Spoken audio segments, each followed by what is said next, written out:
At Nobody Beats the Wiz, use your Wiz Privilege Plus card and say yes to no. No money down, no interest, no payments for 90 days on all purchases. In every department up to $3.99. TVs, camcorders, VCRs, audio, portables, and more. Or for 6 months on any purchases of brand names from $399. It's time to say yes, yes, yes to service, selection, and great prices at Nobody Beats the Wiz, a Cablevision company. Okay, tune into Bob's for men's, women's, and kids' Levi's jeans. 501-505-550. Bob's, the only place for Levi's. It was a game that has captured the imagination of the entire city. There was a slightly disheveled David Wells throwing his 120th pitch that would wind up in the huge, wide-open glove of Paul O'Neill. The celebration flowed onto David Letterman, Howard Stern, even the steps of City Hall. And after he was carried off on the shoulders of Bernie Williams and Darryl Strawberry, it was a relieved David Cone who told him, "Look at the scoreboard. Cherish what you've done." Tonight, Cone will face Cal Ripken Jr. and the reeling Baltimore Orioles, whose money hasn't bought them winning. The Yankee pitcher knows all about making the most of every start and cherishing every opportunity. Is something historic possible again in this game? Yes, it is, and that is the beauty of baseball.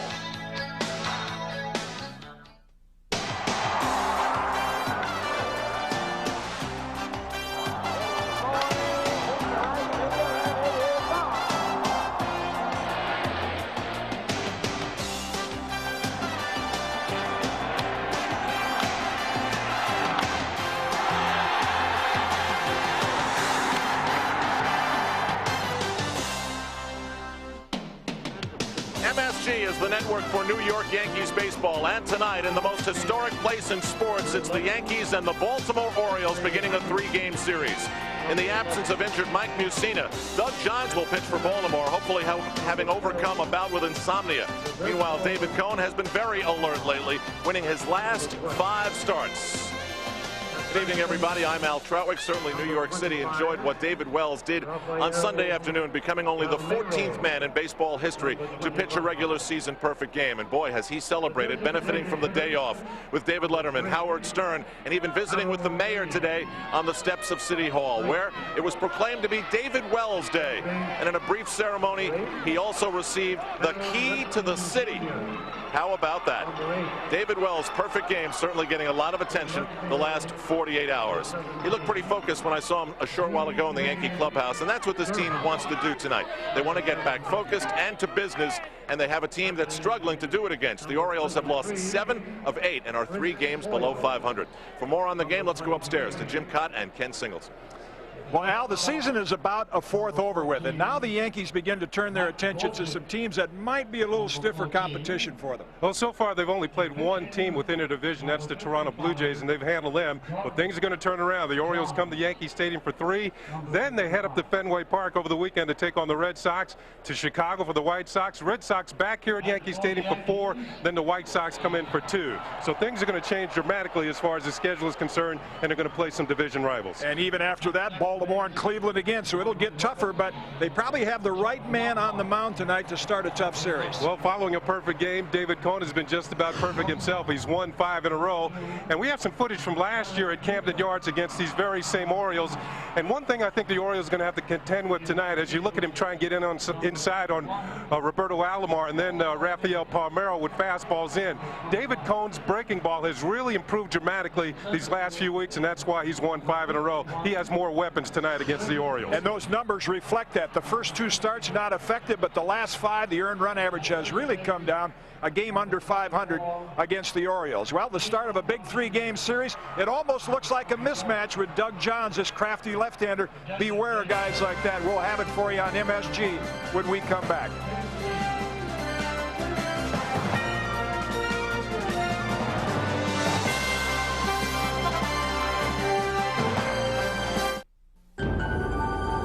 When you ship with Priority Mail, it's a great way to save money.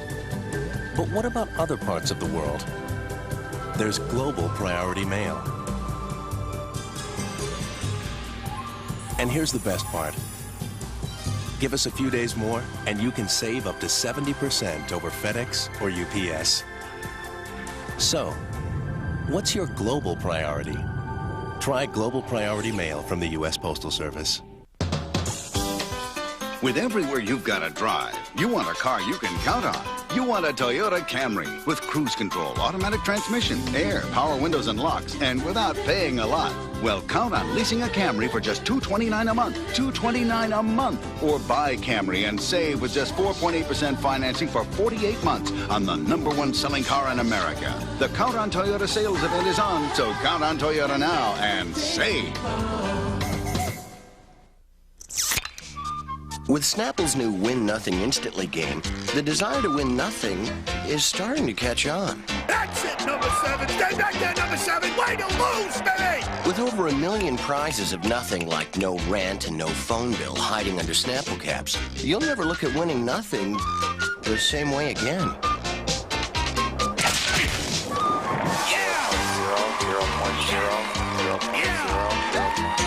The best stuff is in here. Nobody does it like you, the way that you do. Nobody's got the power to please me. The Hoover Steam Vac Ultra has 5 rotating brushes. Plus, it has a powered hand tool with 2 more brushes. It cleans like a whole crew of professionals. So, you know, there's really no comparison. Hoover, nobody Steam Vac Ultra does it like you. New York Yankees baseball is brought to you by the irresistible taste that makes you say, did somebody say McDonald's? By American Express. Wherever you are, whatever you're doing, American Express helps you do more. By your Tri-State Jeep and Eagle dealer. There's only one Jeep, and it's only at your Tri-State Jeep and Eagle dealer. And by Nobody Beats the Wiz Home Entertainment Center.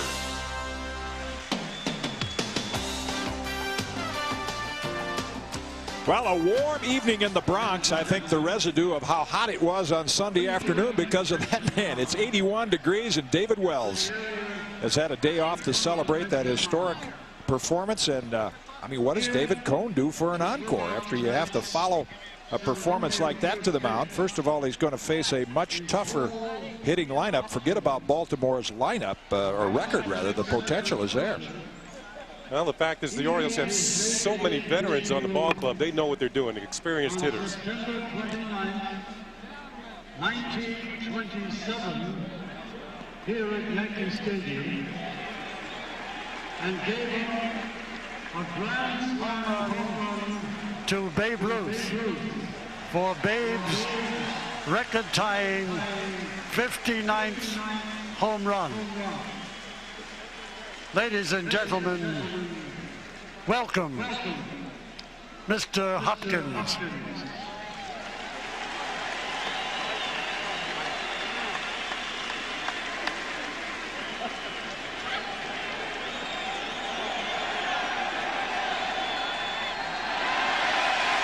All right.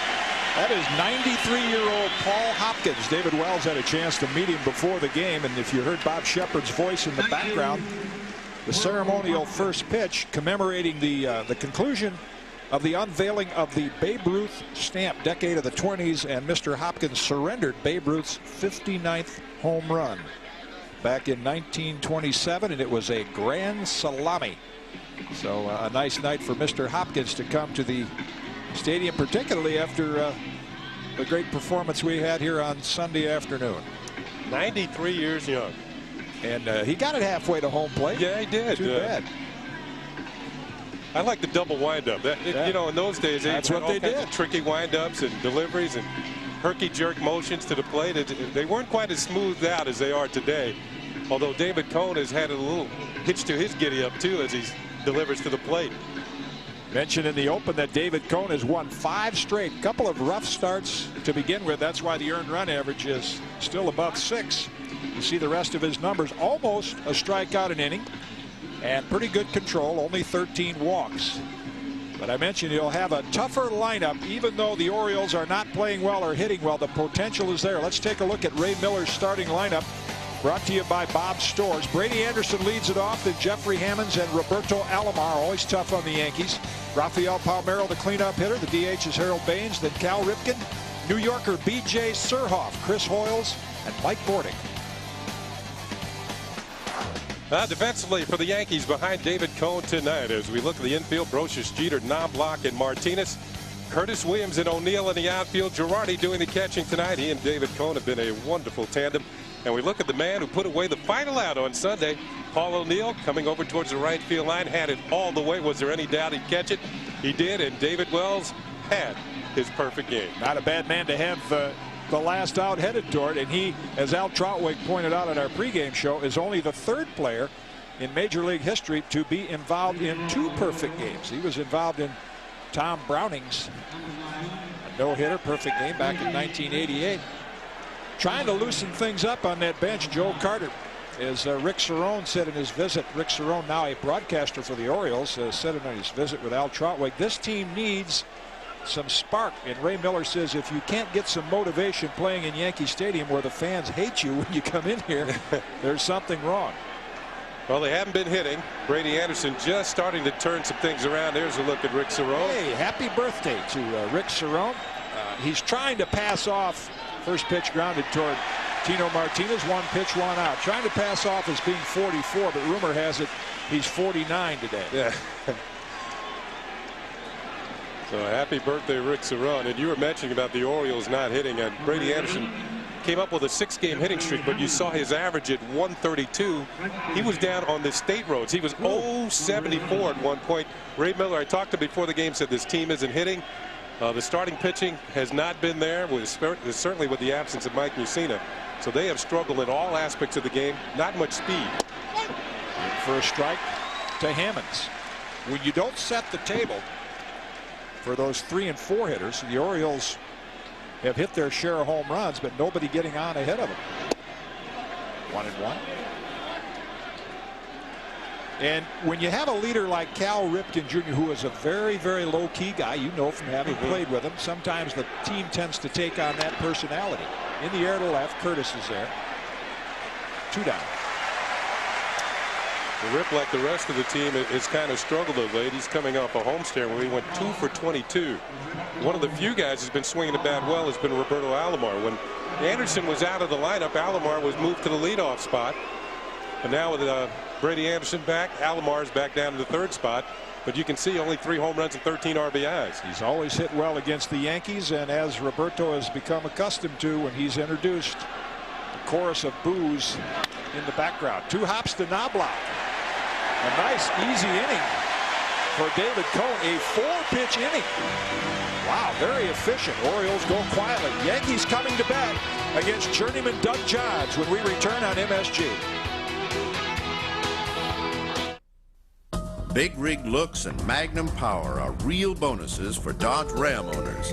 But we'd like to show you a few more, like a low $214 a month lease. Or choose 1.9 financing, which could save you $1,700 over 36 months.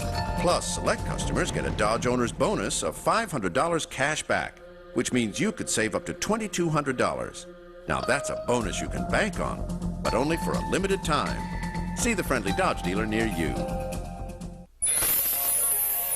McDonald's is going wild over the opening of Disney's Animal Kingdom, Disney's most adventurous theme park ever. This is wild. And when you supersize any extra value meal, like our bold, tangy McRib, you'll go wild too. Because now you can get one of 4 fiercely collectible cups free and a chance to win a wild vacation to Disney's Animal Kingdom theme park from McDonald's.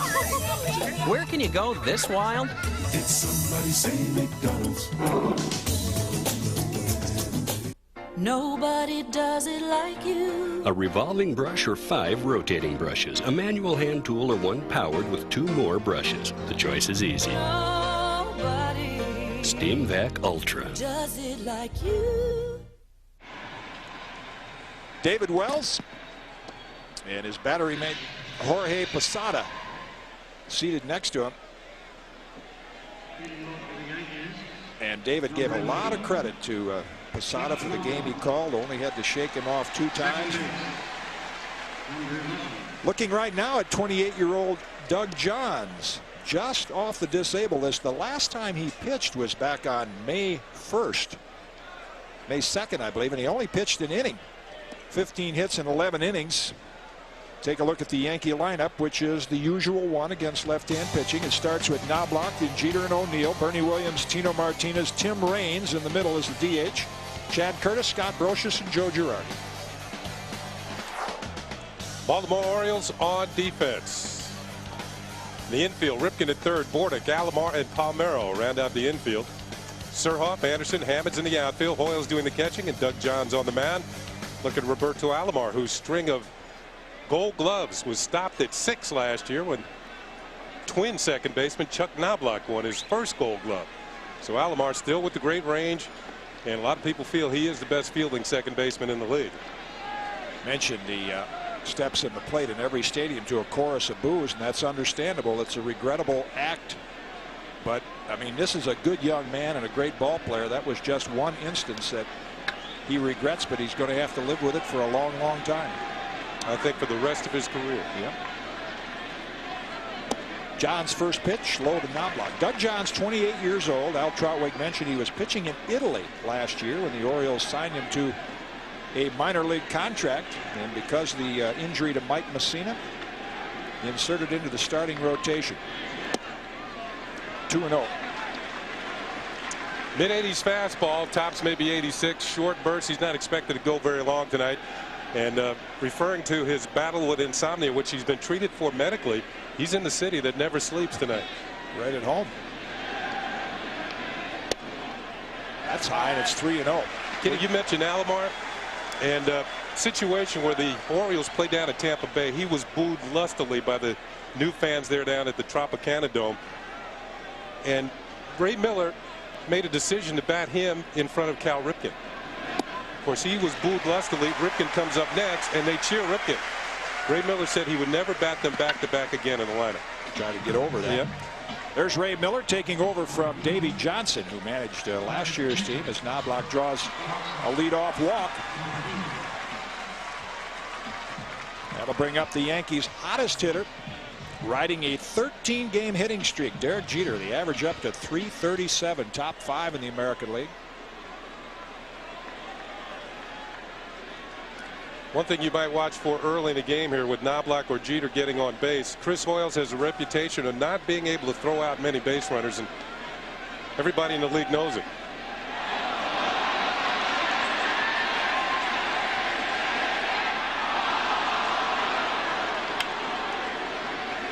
Exactly what you said, Kenny. They're going to gamble early, and Knobloch committed too quickly, and Palmeiro and Bordick played it perfectly. Knobloch going on first move, and the first move was a throw over the first base, and still he almost beat the play. Nice play by Bordick to dig out the throw and then hold on to the baseball as Knobloch slid in.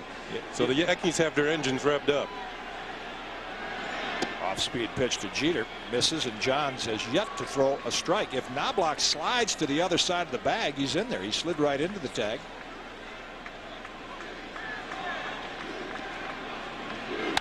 Up the middle, Jeter make the hitting streak 14 with a one-out single.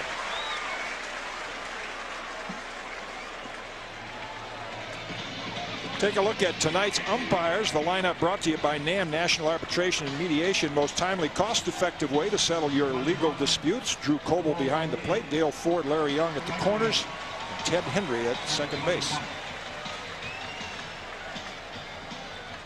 Well, when you got a little hitting streak going, you get a hit that first time up. It takes a little pressure off. You can go on and try and have yourself a real good night. Jeter gets that base hit. And Paul O'Neill steps in. You'll note Palmeiro at first base. He will come off the bag so that he can catch the pickoff throw. See, he can catch it there and cut down. That's what he did to Knobloch. He goes toward the mound, catches the ball, and he's able to get it to second base a little quicker. It should give him a better angle on the throw to second. Won the Gold Glove as the American League's best fielding first baseman last year. Breaking ball, and Johns has now thrown, I believe, 7 pitches and only 1 strike. Chances are, even if he pitches effectively, you'll only see him for about 3 innings. He's just come off the disabled list as Bernie waits on deck. Yeah, they were saying about his insomnia, speaking of Johns, that he'd wake up 3 or 4 times a night, really couldn't fall asleep, maybe a couple of winks here and there. And then when he got to the ballpark, he was exhausted. And he was sitting on the bench kind of staring off into space, and that's how tired he was. And he's got medical treatment for it, and hopefully he's doing all right from this point on. Product of the University of Virginia, Doug Johns. Jeter reads that move, stays back. Came up with the Oakland Athletics. Some of you Yankee fans may remember that. Drafted by the A's in the 16th round back in 1990. It's obvious the Orioles have gotten the scouting reports. The Yankees, particularly at the top of the order, taking off Jeter and Knobloch. All these throws over the first. Outside to O'Neill. And it's 2-0. Chances are you will not see as liberal a strike zone with this umpiring crew. We check out our New York Marriott Marquis pitching matchup. Last outing for Doug Johns, an inning of relief back on May 2nd. Gave up a game-winning home run. David Cohn last Wednesday against the Rangers, 6 1/3, picked up a win, 7 strikeouts, and no walks. Up the middle, O'Neill has a line single to left center. And the Yankees have 2 on with 1 out. Johns yet to retire a batter, just the pickoff throw. Well, he is a contact type pitcher. He's not going to blow it by anybody. Doesn't have the real sharp breaking ball, and Paul O'Neill just goes out and gets a base hit to center field.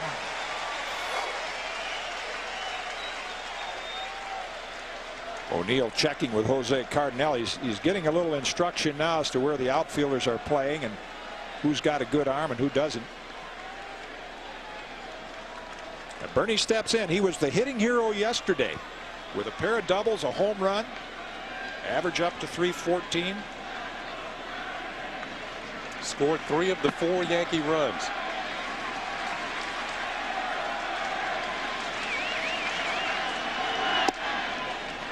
Outside, ball 1. He's only found the strike zone with a couple of pitches, and both of those have been base hits. Jeter and O'Neill got them both.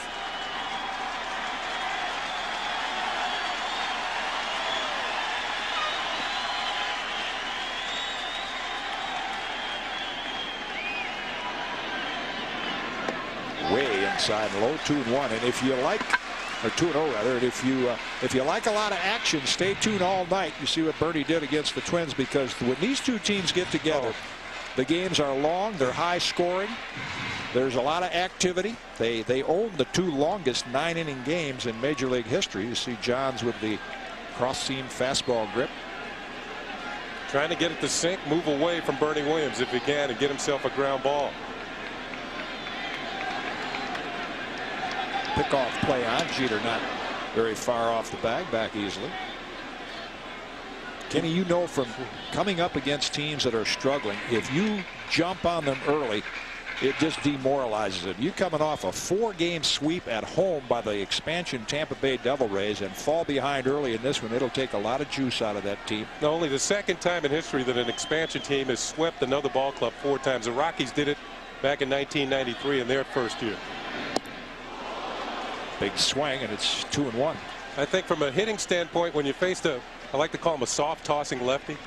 Nothing wrong with that. Nothing wrong with that, but you can't be over anxious. You get up there, you see the guy's not throwing very hard, and you figure you can just crank on anything like it's batting practice. He has more movement than a batting practice pitcher. He's spotting the ball to the corners as opposed to throwing it right down the middle. You got to really wait for your pitch. See the changeup grip, and that's what it was. Tapped out towards short. Bordick with an alert play flips to Ripken to get the lead runner. Heads up by Bordick, second out of the inning. Well, that's the experienced shortstop, and Bordick realized it had been a tough play to throw to second. So he gets the lead runner with Ripken standing right on the bag. Good work by both the shortstop and the third baseman. Ripken knowing exactly where he has to be, because if Bordick throws that way and Ripken's not on the bag, Jeter's going to be safe. So now 2 on and 2 out for Tino Martinez. And Bordick not flashy at short, but certainly a steady performer. Solid glove. You won't see him with the strong arm like Jeter, but he gets rid of the ball quickly. Played alongside Yankee third baseman Scott Brosius during their Oakland days. Tino with the average at .324. 6 home runs and 37 RBIs.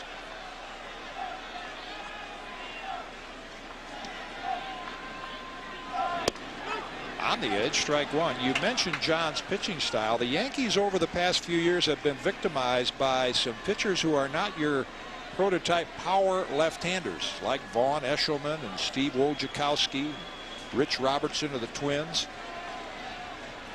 And Johns fits into that kind of mold. Sinker, slider. Raines waits on deck.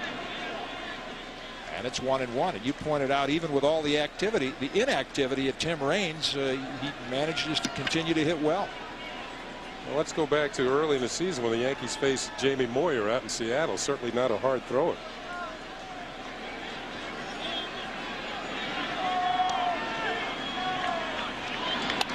Fouled straight back. Had his pitch to hit there. Fouled it straight back, and it's 1-2.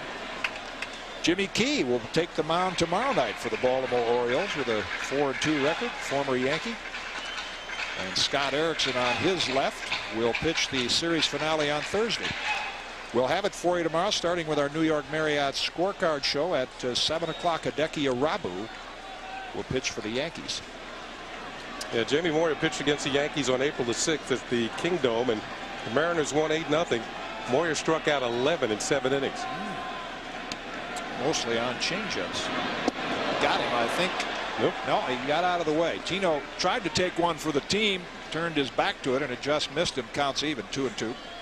Now this pitch slow enough that Tino could get out of the way. Watch him with the jackknife, just missed the hip. Probably saying, I don't want to get hit. I want to take a swing. Couple of men on there. He wants some RBIs.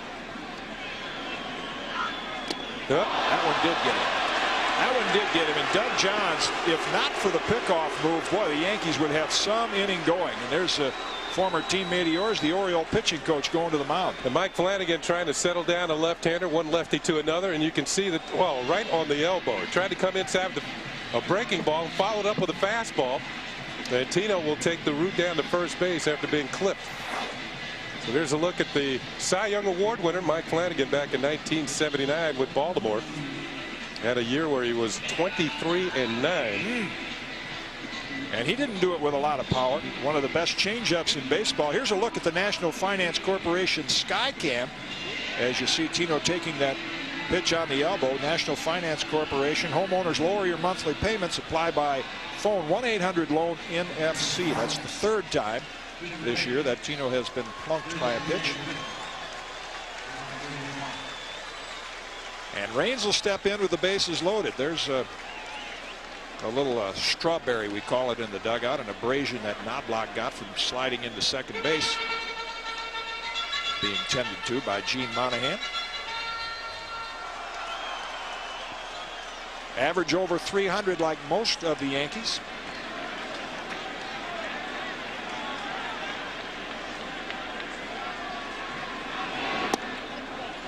Low for a ball. He's done well in this situation in his career. O'Neill's at third. He got a single. Bernie is at second. Tino was hit by a pitch. He's at first.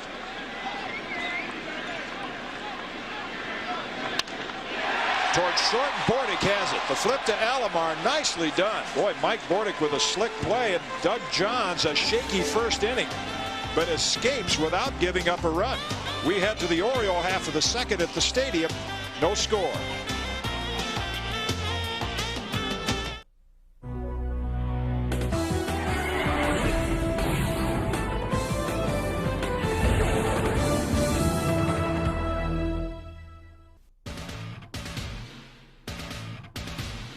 Baseball season is in full swing, and you still haven't called for your MLB extra innings? What are you waiting for? A free preview? Well, you got it. From Thursday, May 14th to Tuesday, May 19th, you can see up to 38 great matchups on DirecTV Sports. That's almost a full week of Major League action for free. Watch the O's square off with the Yanks in an AL East grudge match. Or catch the Atlanta Braves versus the big bats of the Houston Astros. And be there at Fenway to see the Battle of the Sox as Chicago takes on Boston. See up to 9 games a day. All you have to do is tune in to Channel 302 for the daily sports schedules. Then just kick back and enjoy. But don't forget your remote, because this is too much baseball to contain on just one channel. So where else can you get this much action for free? Only on DirecTV. It's your exclusive free connection to the summer's hottest hits. Whoa, those are some special effects. And when you stay with Sprint, you'll get 2 more free movie tickets each month, up to 8 in all. This summer movie spectacular is your ticket to great entertainment, and it's only from Sprint. And you thought this summer was going to be boring. Switch to Sprint and get up to 8 free tickets to your choice of this summer's hottest hits. Call 1-800-649-3372. Warm evening in the Bronx as you look at the traffic moving outside Yankee Stadium. And a reminder, you can catch the rest of the action between the Orioles and the Yankees. The series continues tomorrow, May 20th, and then Thursday, May 21st, both games at 7:30. And from now until May 31st, you can vote for the Decade of the 1960s stamp, highlighted by Roger Maris' 61 home runs in 1961. You vote at the stadium or on the web, www.yankees.com. Tickets available at the stadium, Ticketmaster, Yankee Clubhouse stores, even on the web. How about that? A spanking new pitching rubber, because I would imagine they'd remove that one and give it to David Wells. Either that or it's on its way to Cooperstown. Yeah. Well, if I was high for a ball, if I was Boomer, I would like to have that. I know we had a backup catcher back in the 80s, backup catcher named Glenn Brummer, who stole home one night, and we got the plate removed and autographed it and gave it to him. Outside to Palmeiro, 2-0. So I mean, that would be about as nice a memento as you could have if you're David Wells, the pitching rubber with all the guys that were in the game, or the whole team. The whole for that team, matter. yeah.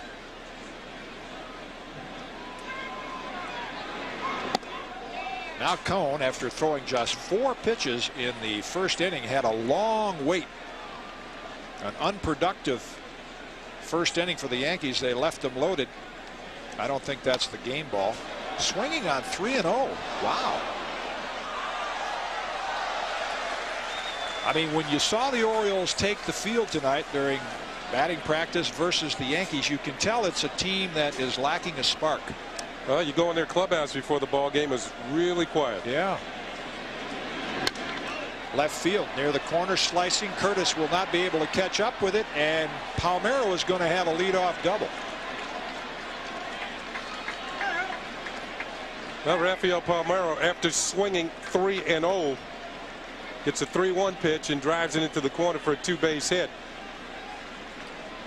Well, the target is out there, the pitch was out there, and he just went with it. Palmeiro, more or less a pull hitter, will go the opposite way and pick up a 2-base hit.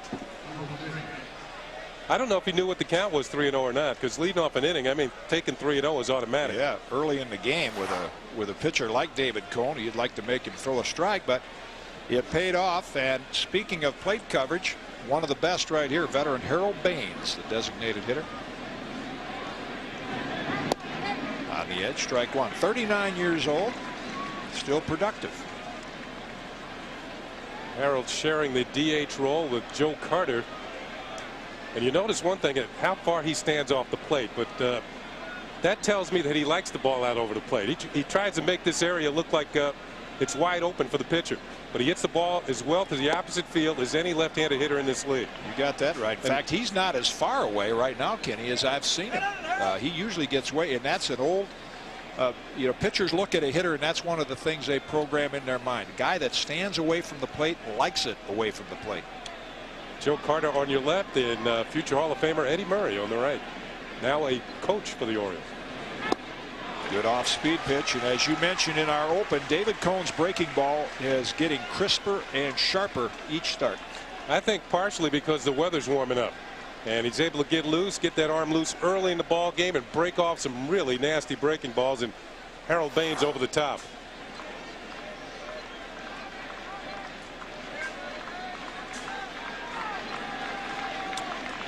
Clouding up. beyond the outfield walls here at Yankee Stadium. No forecast of rain, but it certainly looks like it could.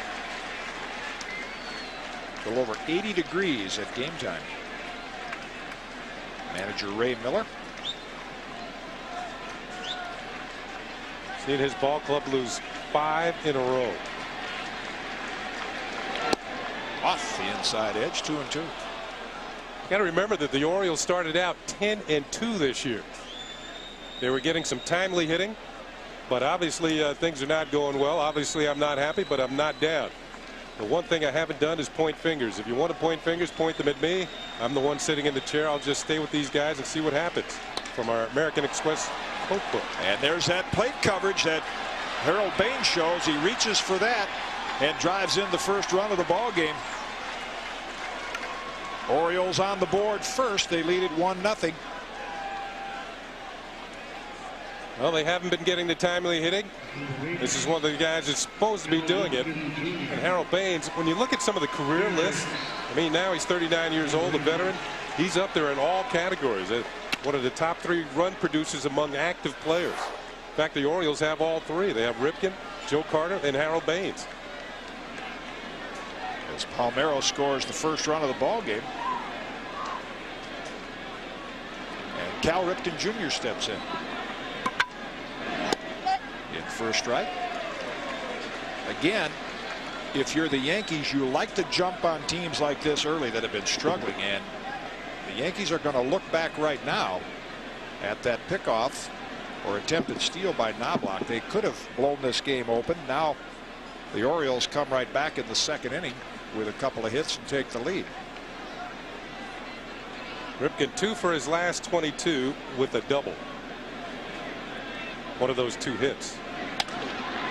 In the air to left, Curtis near the line, long run, and he's going to make the running grab. That's the first out of the second inning for the Orioles. Well, it looked like Curtis took the great circle route, didn't it? Long way to come on this one. I don't know if it doesn't seem to be much wind out here tonight, but with his skills in the outfield, he makes a nice running catch. There's the first out.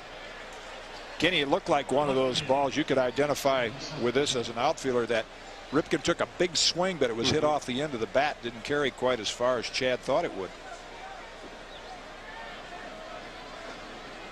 A couple of lots of potential Hall of Famers down in that dugout. Ripken and Murray.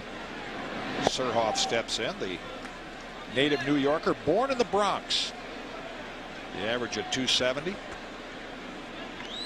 What a versatile player to have on your ball club. Came up with the Milwaukee Brewers as a catcher, plays third base, now settles into the outfield. Low for ball. He was the #1 player picked in the draft in, I believe, 1984 out of the University of North Carolina.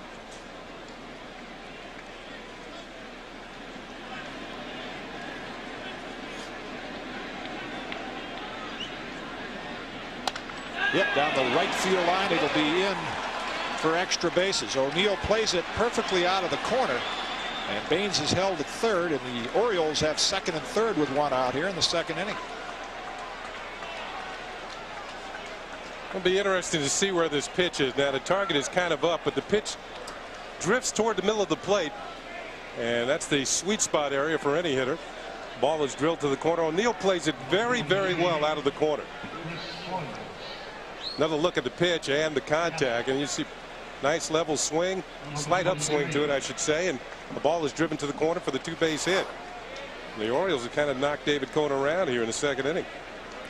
Chris Hoyle's a step in and a chance to score a couple of more here in the second. Average just a bit over 200. Outside ball 1. I'll correct that. B.J. Surhoff drafted as the first player in the 1985 amateur draft. He was picked ahead of players like Will Clark, Barry Bonds, Rafael Palmeiro, Walt Weiss, Greg Jeffries, and Joey Cora. It's a pretty good ball player. Yeah. 1-1. Coming off a perfect game here at Yankee Stadium, we understand Woody Williams of the Toronto Blue Jays, perfect through 4. Baines and Surhoff, your base runners.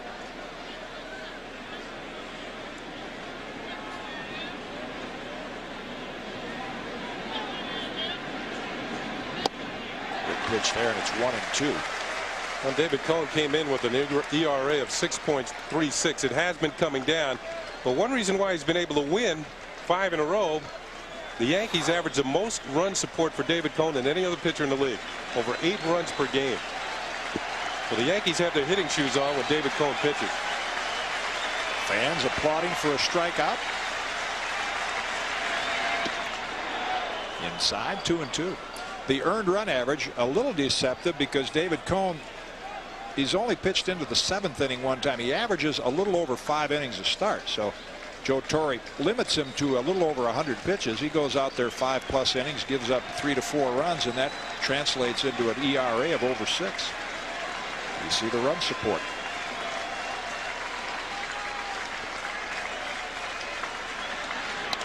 In on the hands, fouled out of play, and still 2-2 to Hoyles. Here is an area where the Orioles have not been productive. They talk about hitting home runs with nobody on base, but they haven't advanced base runners, made productive outs like the Yankees do. So here's a chance for Hoyles to do that with men on second and third, 1 out. And talking to Ray Miller, he says they've settled into a home run derby offense. They homered in 19 straight games at one point. Hoyles stays alive, still 2-2. There's an ex-Yankee, Rick Down, who was the hitting coach here under manager Buck Showalter. Could even tell it on his face. I saw him before the game, and you know, it's the same old, how's it going? We're grinding it out. I mean, it's they're coming in here about as low as a team can be. That was a team that was supposed to win.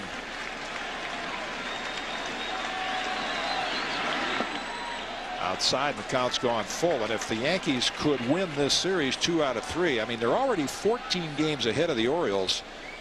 This series most important to Baltimore. Joe Torre would like to see the team keep its winning ways, the Yankees, but if the Orioles would sweep this series, it would give them a little spark.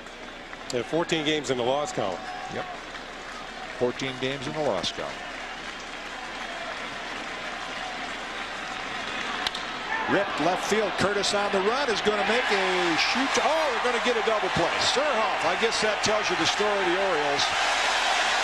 A base running miscue, and the Yankees get an inning-ending double play, and they get out of this jam by giving up just 1 run. Nice catch by Curtis. Orioles lead at 1-0. Yankees coming to bat when we come back.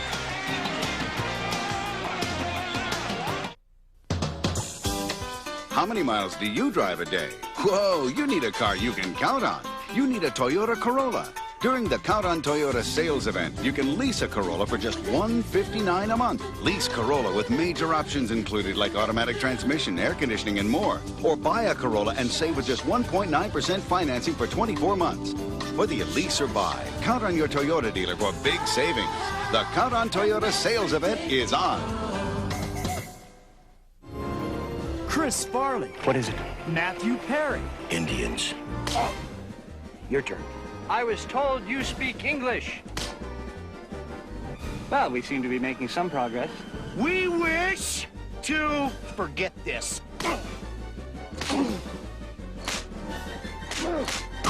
Freedom and peace! Almost Heroes.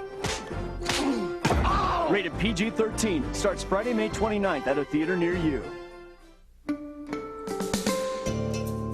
The new Dodge wanted to take the sport utility concept to a higher level.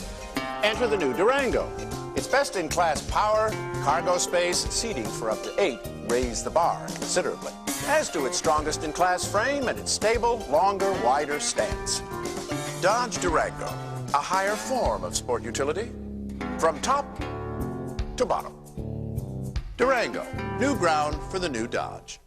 At Chase, your company is in good company, like Gourmet Garage, a member of Tom Seaver's Business Hall of Fame. Chase, the right relationship is everything. First of 3 against the Orioles here at the stadium. New York Yankee baseball brought to you in part by the new Dodge. See your local Dodge dealer today. Well, it's one of those old baseball things that just happen. Here's Chad Curtis with the catch. Nice running catch. For some reason, B.J. Surhoff maybe didn't know where he was playing or didn't know he had the capabilities of coming up with that play. But he does, and it's an easy double play that gets the Yankees out of the inning. One of those baseball phenomenals. Baseball phenomenals. And Chad Curtis will lead it off. And it seems like every Yankee hitter that steps up there, the average is over 300.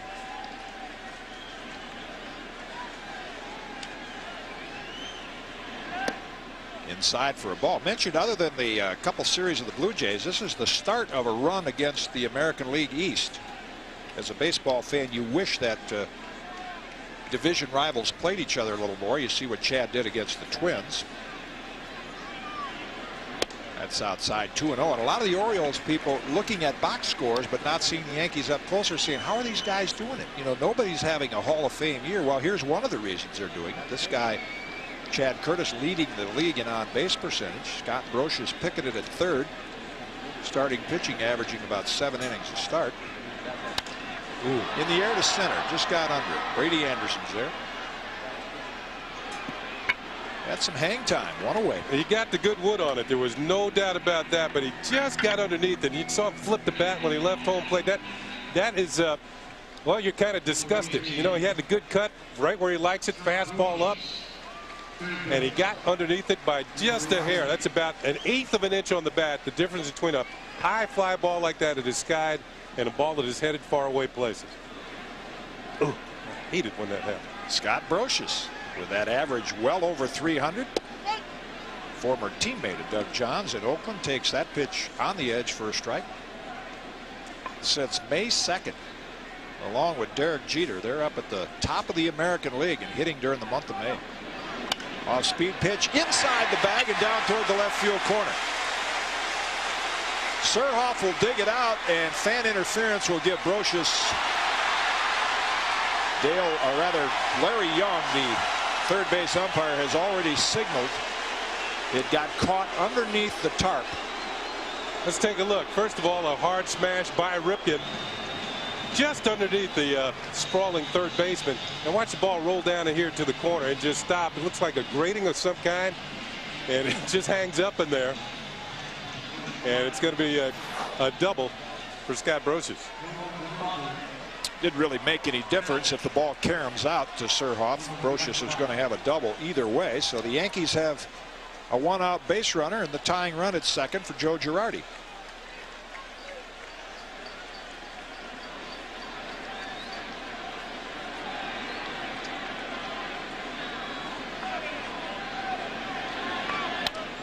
And Joe tries to poke it to right field. Foul out of play. Strike one.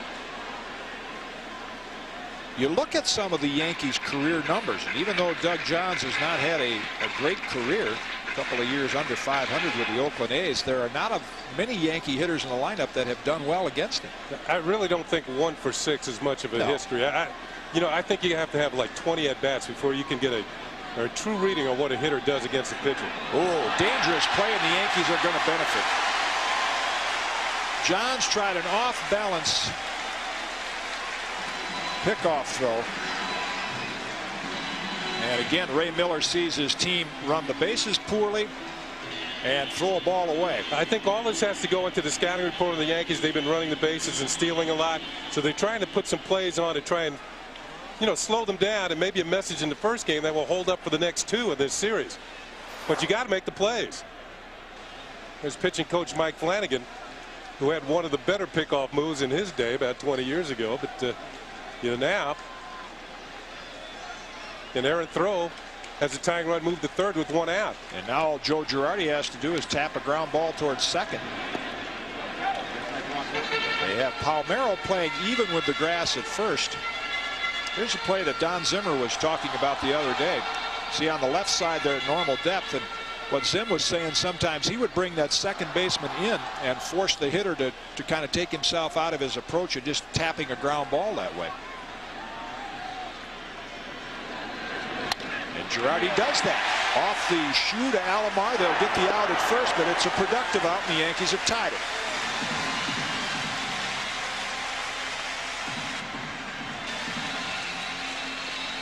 Well, Girardi's a good contact hitter. He doesn't strike out all that much, and he's always been one of the better Yankees with runners in scoring position.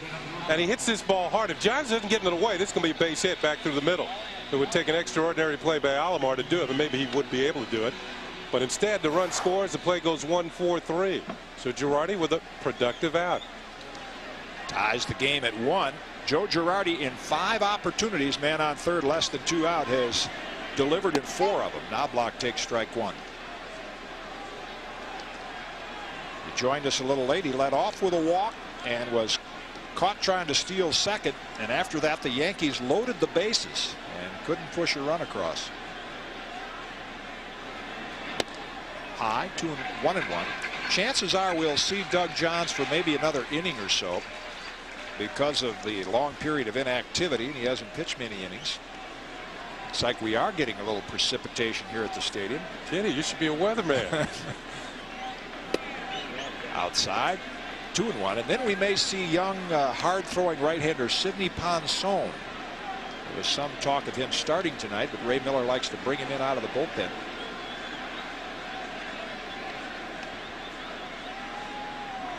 Hit well down in the corner. Surhoff looking up. He'll play it off the wall, and Knobloch is going to have a 2-out double.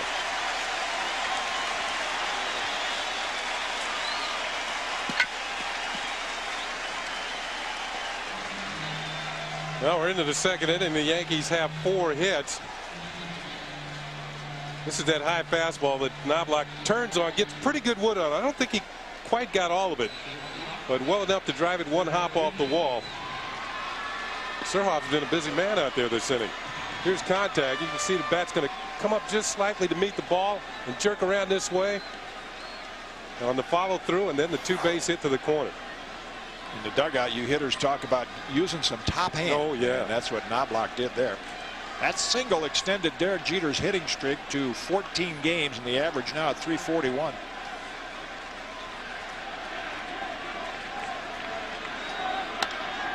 Right center. Hit well. Deep near the track. Did Hammonds come up with that ball? Yes, he did. Jeffrey Hammonds with a remarkable catch on a ball hit to deep right center field by Jeter. Another look at it. What a play. Jeffrey Hammonds, well, former #1 draft pick. The Orioles expecting big things from him, but injuries really slowed him down early in his career. But lately he's been coming on. Shows you his expertise in the outfield, making a nice running catch that into the wall. He might get a bill for the fence there, but certainly a great catch. Doug Johns will pay for it. Yankees have tied it, but it could have been more for the Yankees as Jeter is robbed of a hit. We head to the top of the third. We're tied at 1. New York Yankees baseball on MSG. The Yanks are at the stadium to battle the rival Orioles again after New York City Marriott scorecard tomorrow night on MSG. Baseball season is in full swing, and you still haven't called for your MLB extra innings? What are you waiting for? A free preview? Well, you got it. From Thursday, May 14th to Tuesday, May 19th, you can see up to 38 great matchups on DirecTV Sports. That's almost a full week of Major League action for free. Watch the O's square off with the Yanks in an AL East grudge match. Or catch the Atlanta Braves versus the big bats of the Houston Astros. And be there at Fenway to see the Battle of the Sox as Chicago takes on Boston. See up to 9 games a day. All you have to do is tune in to Channel 302 for the daily sports schedules. Then just kick back and enjoy. But don't forget your remote, because this is too much baseball to contain on just one channel. So where else can you get this much action for free? Only on DirecTV. Besides a lot more time. You'll get the personal post office and money-saving electronic scale. So there's no wasted postage. For a 90-day free trial. Free is good. You'll also get the Mail Marketer software. Create really nifty direct mail to help your business grow. Call now for your 90-day free trial, and you'll also get our Mail Marketer software absolutely free. Now watch your business grow. Hey, I look good in red. Call now and get all this for a 90-day free trial. The personal post office. Mailing made simple. Stands inside the foul poles, filling in nicely. Yankee baseball brought to you in part by MCI. Is this a great time or what? Guess we'll ask David Wells that question. David Cohn to Mike Bordick. In for a strike. There's a look at Jeffrey Hammonds. One more look at that catch. He's from Scotch Plains, New Jersey. He had to run almost all the way home to make this catch. Tears up the wall here at Yankee Stadium, but an excellent play. Outside, 1-1. Here it is, super slow, and you can see Hammonds check the wall and then make the leap at the last second, open up the glove, and what do you know? Super play. Took a hit away from Derek Jeter. This fouled out of play, and ironically, in 1992, Jeffrey Hammonds was the Orioles' first pick in the draft, the 4th overall, and then 2 picks later, the Yankees selected Derek Jeter, and Hammonds robs the young Yankee shortstop of an extra base hit. So some scouts knew what they were looking at back in 1992 with Hammonds and Jeter. Scouts are the lifeblood of any organization. Splitter dropped down and into Bordick, and he flies to left field where Curtis is standing, puts it away. 1 away in the Oriole 3rd. Mike Bordick's had a pretty good year. 5 home runs out of the 9th slot for the Orioles.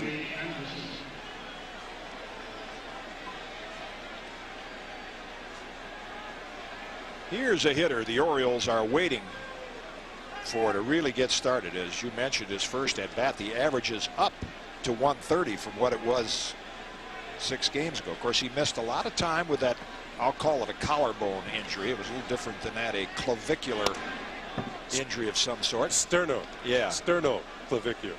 Clavicular, yeah. And you see Brady hangs those arms out over the inside part of the plate, so he wears that elbow pad.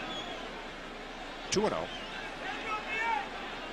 He also broke a finger in spring training. No table setters in that Oriole lineup. The lowest number in the majors. 2-1. It's quite a difference from a couple of years ago when he was on his way to hitting 50 home runs. Yeah, I got those when I do my rollerblading. That's what he uses it for. He draws a 1-out walk. Speaking of David Wells' perfect game, we understand now in Toronto into the 6th inning. Woody Williams is perfect through 5 against the Tampa Bay Devil Rays. No surprise to hear that Mark McGwire has gone deep twice more tonight. Is that 19 now?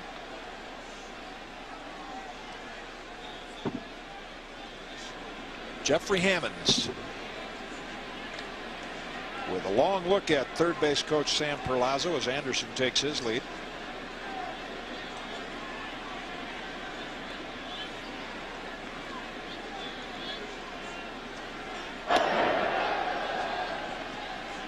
Modest lead. Anderson back in time. Well, they talk about McGwire and the record of Roger Maris. And it seems like everybody gets off to a good start is well ahead of Roger Maris's pace, but he really caught fire towards the end of May. Ball 1. So I'm sure that there are several hitters as we look at Sam Perlazzo, the third base coach, going through the signs for Jeffrey Hammonds. I'm sure there are several hitters way ahead of Maris's pace. It's just a matter of keeping up as the season goes along. See Hammonds looking at Perlazzo for the signs. David Cohn, not the ideal pitcher to hit and run against. He's more of a strikeout pitcher, and you're not always sure that ball's going to be in the strike zone.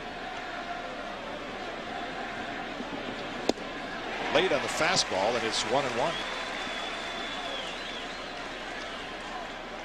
Former third base coach of the Mets, also worked under ex-Yankee Lou Piniella, the veteran Sam Perlazzo. Al Troutwig just informed me that the year that Roger Maris hit the 1961, on May 17th, it was a Sunday, he hit his 4th home run of the year. The reason Al came down to mention that, he was probably there. Probably there at that game. No, he wasn't there. Later on that year, I was at Yankee Stadium and saw Roger hit his 47th. Anderson on the run. Pitches high. Girardi's throw is just a little late. Jeter thought they had him. Ted Henry with a very quick call at second base. It looked like Anderson got a pretty good jump. He's off and running. Brady looking for his 5th steal of the year. Watch the hands. Watch the hands. To me, it looked like he got in there. Let's take another look. Jeter with the quick tack. Watch him get the glove down real quick. Looked like he got him on the back of the hand, just above the wrist, and that hand got in there. So a close play, but Anderson is in there safely.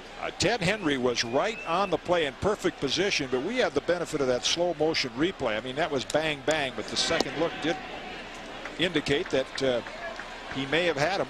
Well, let's try it again, see if we see anything from this angle. Watch the left hand. That's the one that's going to be declared safe as Anderson reaches.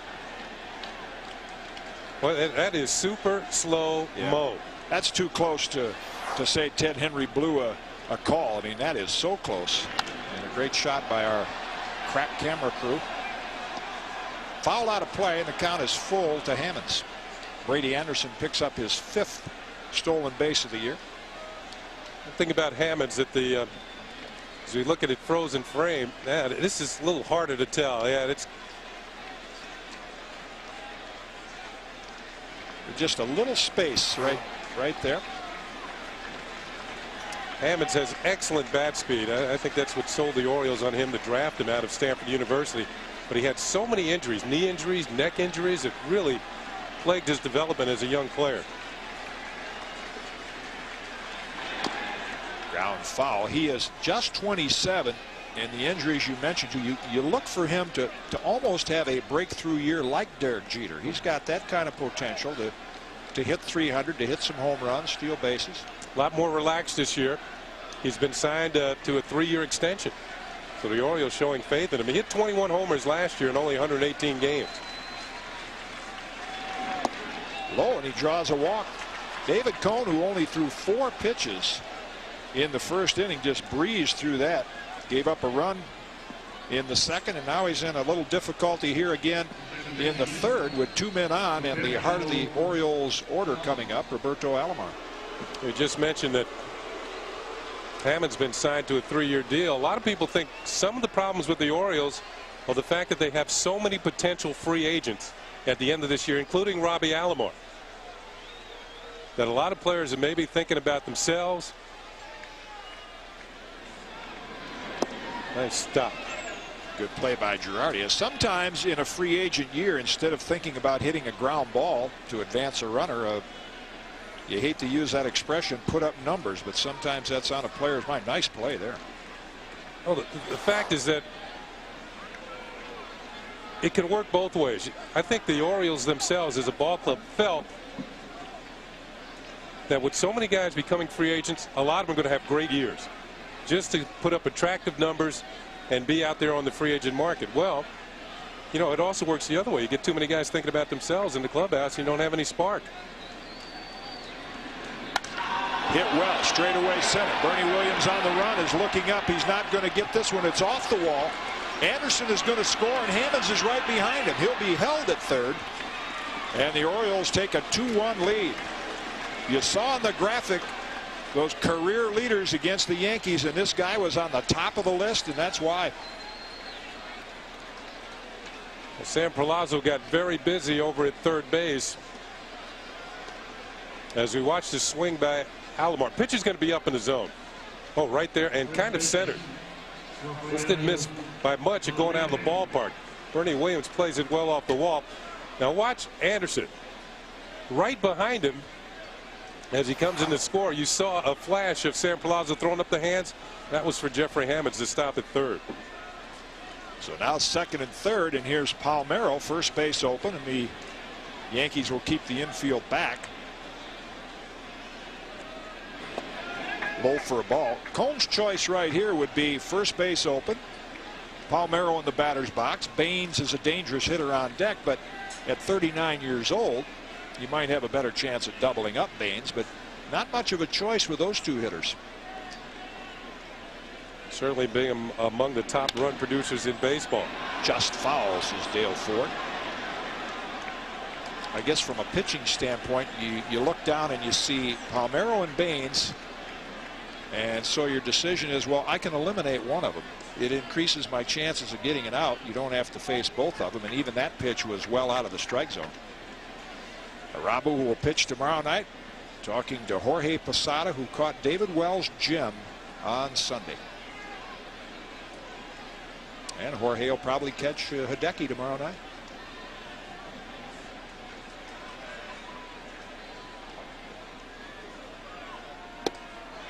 3 swinging. Right now, I don't think you have to throw Rafael Palmeiro a strike. He swung at 3-0 in his first at bat. He is eager to swing the bat because there's men in scoring position. And he too can be a free agent at the end of the year. And there's a lot of speculation in Baltimore he's not coming back. Hammonds and Alomar, the runners.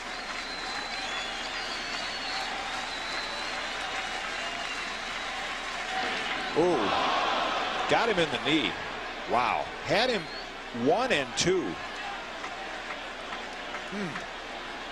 As sharp as he was in the first inning, his control now a little shaky. Threw him a tight slider for a strike up and in that Palmeiro swung and missed. He tried to come back with it. You can see the shifting by Joe Girardi to the inner part of the plate. But this one gets away, hits Palmeiro, and the bases are loaded. And David, you can see he's a little disgusted with himself. He's shaking his head. David's breaking ball, boy, you can see around his eyes. I mean, it's hot out there tonight. It's a little sticky. Almost looks like he's pitching on a warm summer afternoon when you see the perspiration around the eyes. But his breaking ball has that sweep. It broke into Palmeiro. Pitchers that throw the breaking ball that breaks straight down over the plate, they get hitters to commit much easier on that, like Wells, who had it, that have the over-the-top hook. Single and an RBI for the veteran Harold Baines, and he steps in with the bases loaded. Then the Yankees will play the infield at double play depth.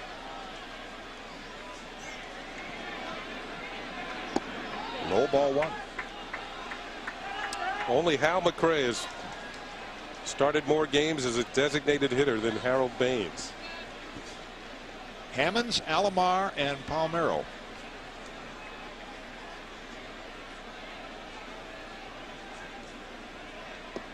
Off-speed pitch, 1-1. Looked like the splitter. Woody Williams now perfect through 6 innings up at Skydome. Pretty dangerous in this situation.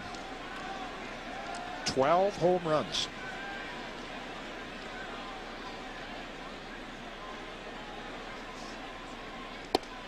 Checked in time, 2-1.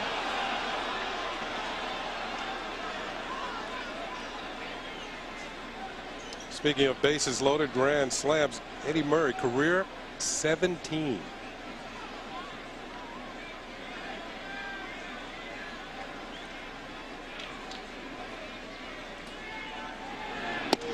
Inside again, and it's 3-1. I would think that's where you got your approach to hitting well with the bases loaded, probably from playing with a hitter like that. And Harold Baines has that same approach. He's going to wait and get his pitch, and Cone is now missing with his breaking ball, and the hitter's delight right here. 3-1, bases loaded. Big swing, fouled at the plate. Cone refused to give in, came with another breaking ball. Good splitter. Harold had a good swing at it. Is another one of the Oriole veterans, the oldest club in the major leagues. Cal Ripken at 37, waiting on deck.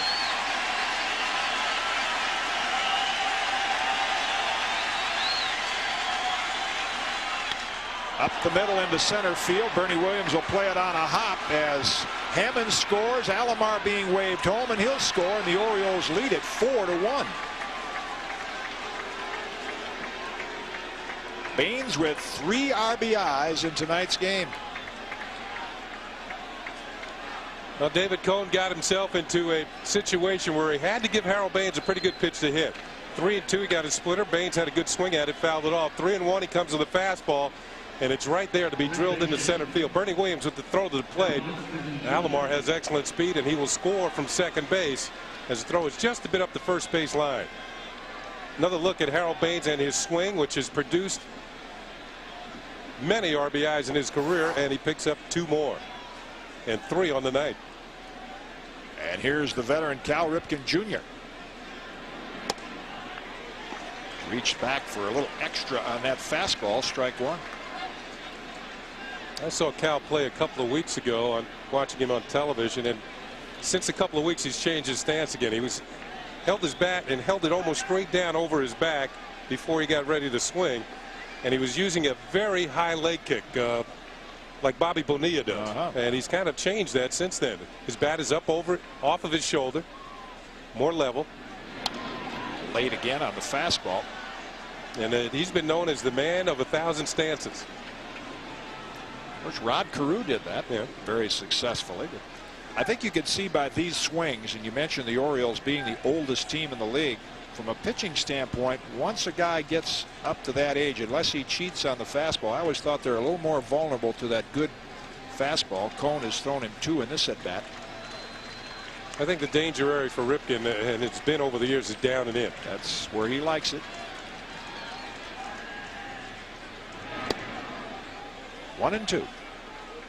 So he can just drop.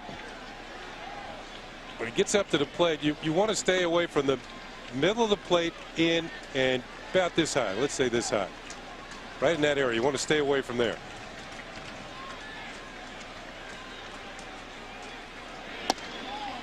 Just missed. Just missed, said Drew Coble. Well, it's the old, as long as Abner invented the game. High and tight, low and away. Ripken's not done well against David Cone.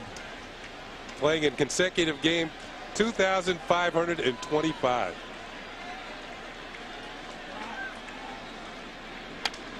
Late again, and it's count still level at 2-2. Darren Holmes begins to loosen in the Yankee pen. David Cone had talked about earlier this year, because he's out there for about 100 pitches, to try to be a little more economical like he was in the first inning, but he has been successful kind of grinding it out like he is here. A lot of deep counts, a lot of breaking balls. Tapped out, and Girardi will field it in fair territory. Throw to Martinez in time. 2 down, and the runners, Palmeiro and Baines, advance on the play.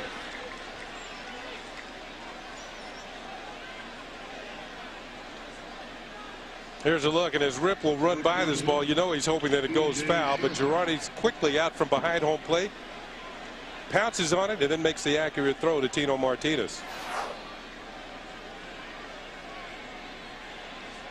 I think this discussion right now between Joe Girardi and David Cone, you really see how hot and humid it is B.J. Surhoff in the batter's box, Chris Hoyles on deck. Want to walk this guy? Go after Hoyles, which would be the logical play. And that's what the Yankees will do. And while he walks him, we'll update you at Skydome. Woody Williams fell behind Wade Boggs 3-0, came back to get him out. So through 6 1/3 innings, he is perfect. Wouldn't that be something? Wow. So history in the making up at Skydome.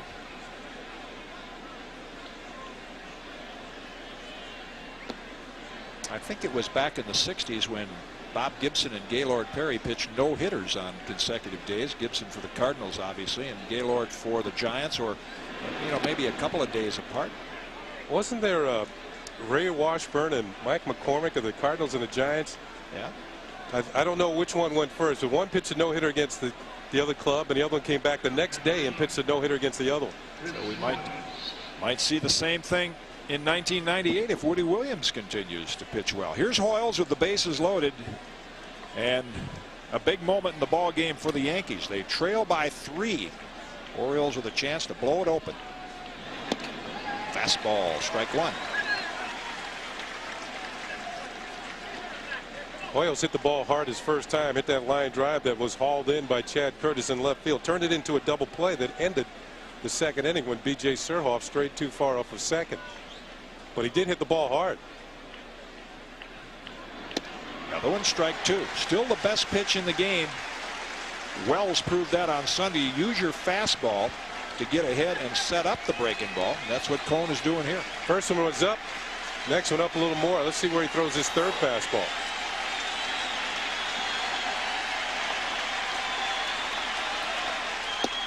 Low and outside, 1-2.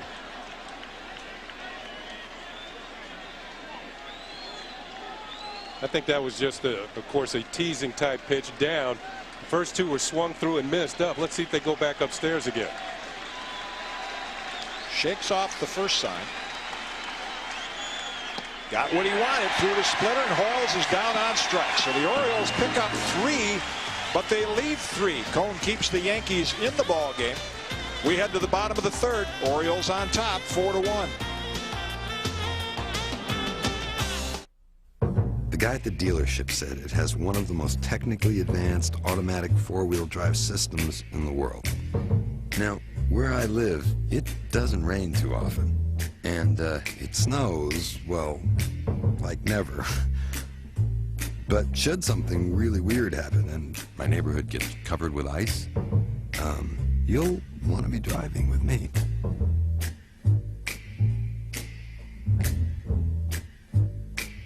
Congratulations. The inaugural run of the Avant-Garde 2000. There's a better way to deliver oven-fresh pizza.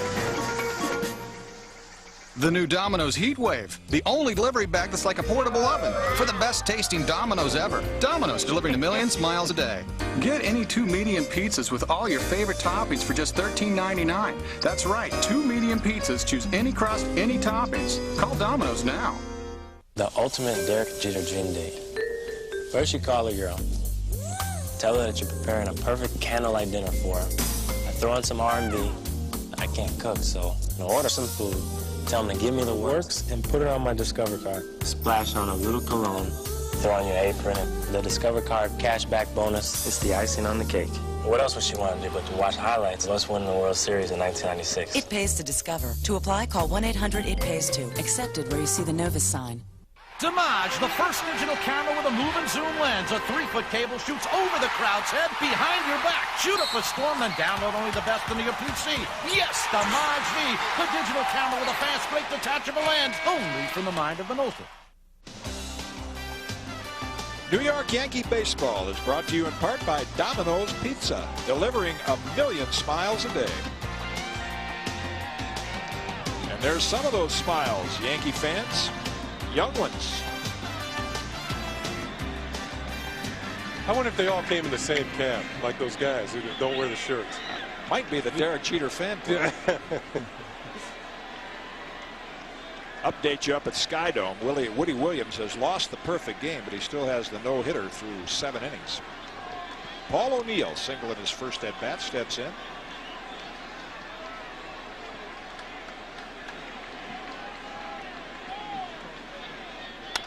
Up the middle, Alomar ranging to his right with a nice play on that backhand. The footwork there, just played it perfectly. Knew he had time to throw O'Neill out and gets it. Now to begin with, he's playing up the middle, goes to the backhand, see him tap the glove, get that glove set, then the footwork, a little pirouette, little throw, and he's got him in time. Knows he has plenty of time, just has to get rid of it quickly. Doesn't even bother to plant. Kind of loops it over to first and gets O'Neill by a couple of steps. Like I said, he had his string broken last year, had 6 consecutive gold gloves at second base. Chuck Knobloch won it last year. Bernie Williams reached on a fielder's choice. Takes low for a ball. And if you're the Orioles and you're thinking you've lost 5 in a row, really been struggling. Mike Mussini, your ace, is scheduled to pitch this game. He's out, put on the disabled list yesterday. And you have to go to Doug Johns to try and beat a ball club that has just been sailing along. You got to figure the odds are in the Yankees' favor tonight, but the Orioles are the ones leading the game 4-1. 2-0 now to Bernie.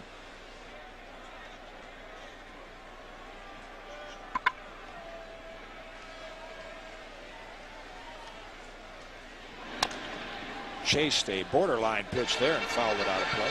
This is one of those games, Kenny, where I know Joe Torre is keeping such an even keel because the ball club's been playing well, but inside he's saying that first inning. That first inning had him on the ropes, gave the Orioles a little hope, and they have capitalized on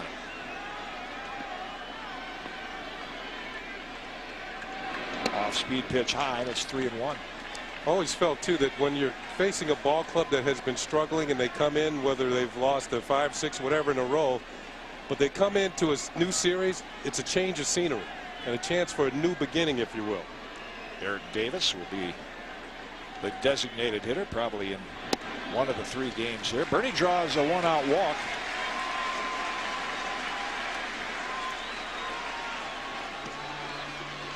First baseman, Tino. I think the Orioles so happy, as you mentioned, to get away from Camden Yards, being swept at home by Tampa Bay. And Ray Miller had mentioned he hoped that coming to New York would motivate this team. Yeah, coming to a place where you're hated by everyone. Right. Tino Martinez takes strike one.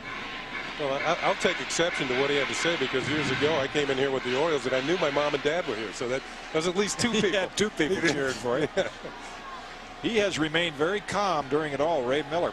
As we showed you on our quote book, he's willing to take all of the blame for the Orioles slide that they've been in.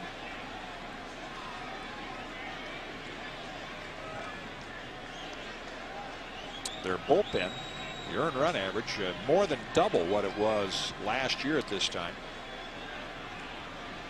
Last year they were several games ahead of the Yankees. Curveball. Tino got under it. Right field. Hammonds is there, and he's got plenty of room. And that's the second out of the Yankee third. I think that's very admirable of Ray Miller to take that posture, if you will, and take the heat for the club. Not because I'll tell you, I guarantee you, 20 years ago, if this Earl Weaver was managing this team, it wouldn't be his fault.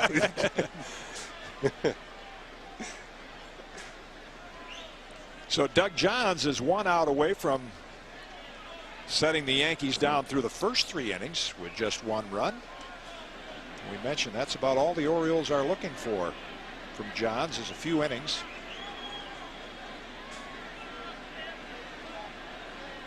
Bernie back in time. Al Trautwig will join Kenny in the top of the 4th. And the pitchers have set the tone for this one, just the opposite of what Wells and Hawkins did on Sunday. With a very slow, deliberate pace, a lot of deep counts. Williams is off-speed pitch, and Hoyles throws going into center field. No chance to get him anyway, and that gives the Yankees an extra base and puts Bernie Williams at third with 2 out. Well, that's going to break a streak for Chris Hoyles. He had gone 116 consecutive errorless games behind home plate. His last error was September 11th of '96. As he throws this one into center field, Bernie Williams guessed right. Got an off-speed pitch. There's no way he was going to throw him out. Might as well held on to the ball. Instead, that's going to be his first error in 116 games. Alomar, elevator's going up, but didn't stop at the top floor. Couldn't get it. Strike one to Raines with Bernie at third. Another off-speed pitch, and it's in for a strike. 0-2.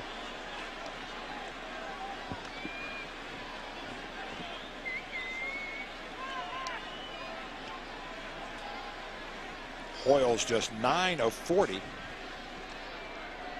throwing out attempted base stealers this year. I guess that's why some Oriole fans would like to see them pursue Mike Piazza. That's high and away.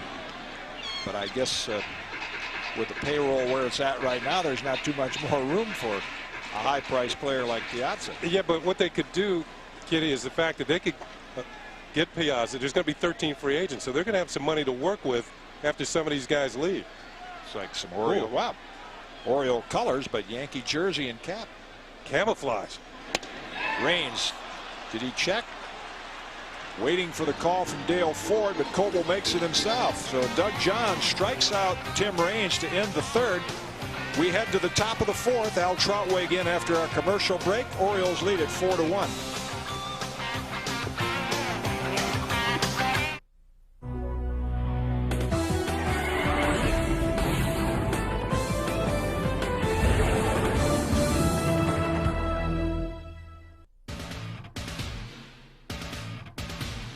Baseball season is in full swing, and you still haven't called for your MLB extra innings? What are you waiting for? A free preview? Well, you got it. From Thursday, May 14th to Tuesday, May 19th, you can see up to 38 great matchups on DirecTV Sports. That's almost a full week of Major League action for free. Watch the O's square off with the Yanks in an AL East grudge match. Or catch the Atlanta Braves versus the big bats of the Houston Astros. And be there at Fenway to see the Battle of the Sox as Chicago takes on Boston. See up to 9 games a day. All you have to do is tune in to Channel 302 for the daily sports schedules. Then just kick back and enjoy. But don't forget your remote, because this is too much baseball to contain on just one channel. So where else can you get this much action for free? Only on DirecTV. Before, so call now for ESPN the magazine. You'll get a special deal, 26 issues, a whole year's worth, for just $1 an issue. $1 an issue, that's 66% off the newsstand price. And you'll get this great freebie, ESPN the magazine t-shirt, 100% cotton with the world famous ESPN the magazine bullseye logo. ESPN the magazine. Sometimes you have to read hurt. Call 1-800-498-9889. Orioles lead the Yankees 4-1 here at the stadium. Little spritz of rain earlier. Al Troutwig along with Ken Singleton. What's so funny? What is it? Spritz. Yeah. Yeah. Yeah. You never heard that? Yeah, certainly. I'm from New York. I've heard that. It was a brief spritz. Yeah. It's the 4th inning, and we'll see if David Cohn can solve his woes. Line shot past Brocious down the line. Well, he didn't solve him that time. Be another extra base hit for the Baltimore Orioles. Mike Bordick starts the O's off on a bright note here with nobody out. Now Bordick's 9 for his last 18, so he's one of the few Orioles had a good homestand. He was 8 for 16 on the stand, 1 for 2 tonight after this shot that somehow eludes Scott Brocious. That hasn't happened very often this year. I was going to say, anytime it gets past Brocious in any way these days, it gets your attention. So Bordick, the 9th hitter, gets on, and now David Cohn will have to solve this inning by beginning where the game started, with Brady Anderson, who has grounded out, walked, stolen a base, and scored a run.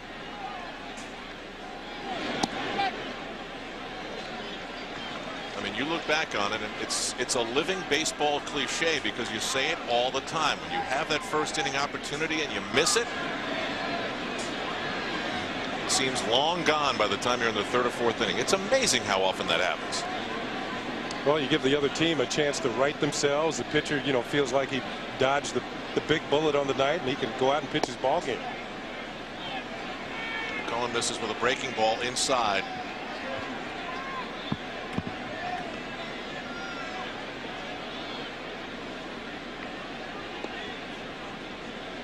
Brady Anderson was a free agent at the end of last year, or eventually re-signed with the Orioles for 5 years.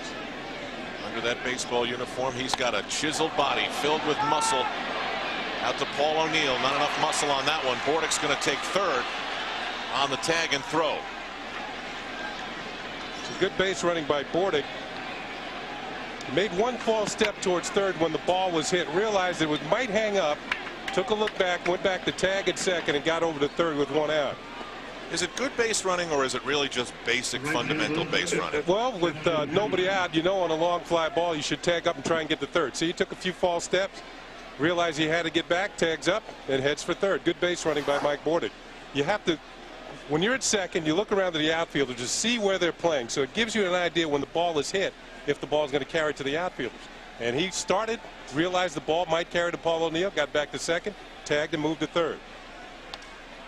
Fouled back with the infield in on the edge of the grass to try and cut down the run. The hitter's Jeffrey Hammonds, who swings at strike 1.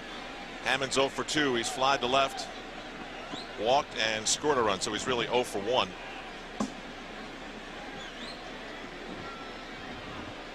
Officially, the 0-1 pitch. Had Jeffrey Hammonds not made that running catch earlier in the game on Derek Jeter, this would be a vastly different scenario.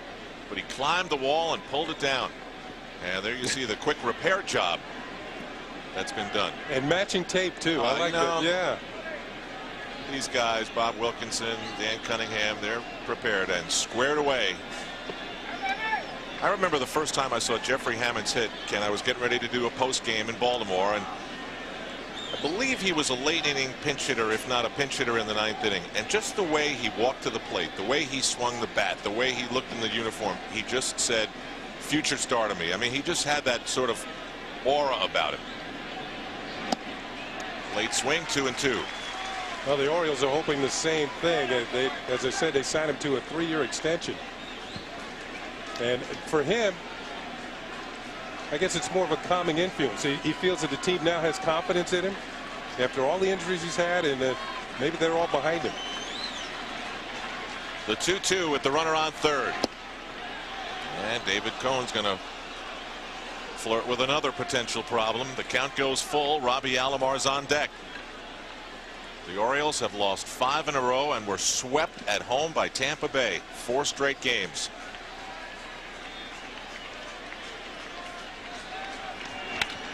Line drive. Chad Curtis coming on and makes a great leaning catch. The long throw is high over Girardi's head. The run comes across. I tell you what, when Chad Curtis makes a throw from the outfield, his entire body is into it. He goes flying. He actually had too much into that one, and it's a 5-1 ball game. It's a sacrifice line drive rather than a sacrifice fly. Makes a nice running catch, and then has to follow through on the throw. You saw the leap. The throw is high over the head of Girardi, and Bordick will score from third base. Girardi getting rid of the mass, awaiting the throw to the plate, and you can see he has to go up and get it, and Bordick slides in underneath with the Orioles' 5th run. So now it's Robbie Alomar who's grounded out, doubled, and driven in a run. Let's check it out. This is how we recorded it live, and he was on there when Curtis made the catch. Of course, that is not always the case. The same thing happened in Kansas City with Mike Sweeney. He was on the bag, but he was called out on the appeal. The Yankees tried it again. Didn't work tonight. Alomar hitting .292. He's almost trying to be greedy. He bunts it in front of the plate, picked up by Girardi to Martinez. But another inning with some damage. David Cohn put up a perfect first, but after that it's been rough going. 5-1 Baltimore as we go to the bottom of the 4th on MSG. The most award-winning brand of 4x4s has done it again. Presenting Jeep Grand Cherokee, just named Best Sport Utility. And now you can lease the leader with a special $319 a month leadership lease or get 1.9% financing. Grand Cherokee, highest in owner loyalty, and now named Best Sport Utility. No wonder year after year, Grand Cherokee always winds up on top. Check out this $319 lease at your dealer. A deferred annuity, fixed or variable. Your shares may be worth more or less than their original cost. A mutual fund that delivers superior risk-adjusted returns. You're close to a golden retirement through strategic asset. Gee, retirement planning is so complicated. It doesn't have to be. MetLife has lots of products like mutual funds, annuities, and 401k plans. And the Met rep can help you make sense of it all. Cool. Get Met. It pays.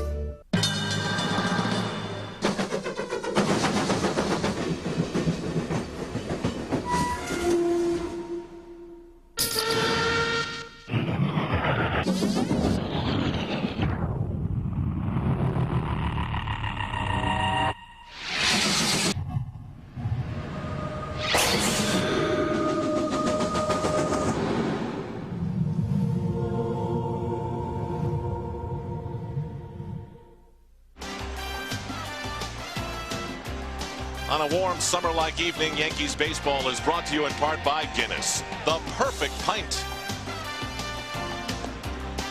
A look south from the Bronx, Empire State Building illuminated in red, white, and blue, and I assume that's because we're headed to Memorial Day weekend.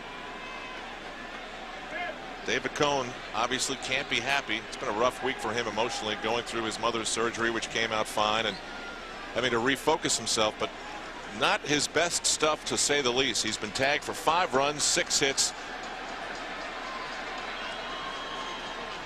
And certainly not the best location that he's had the last few starts.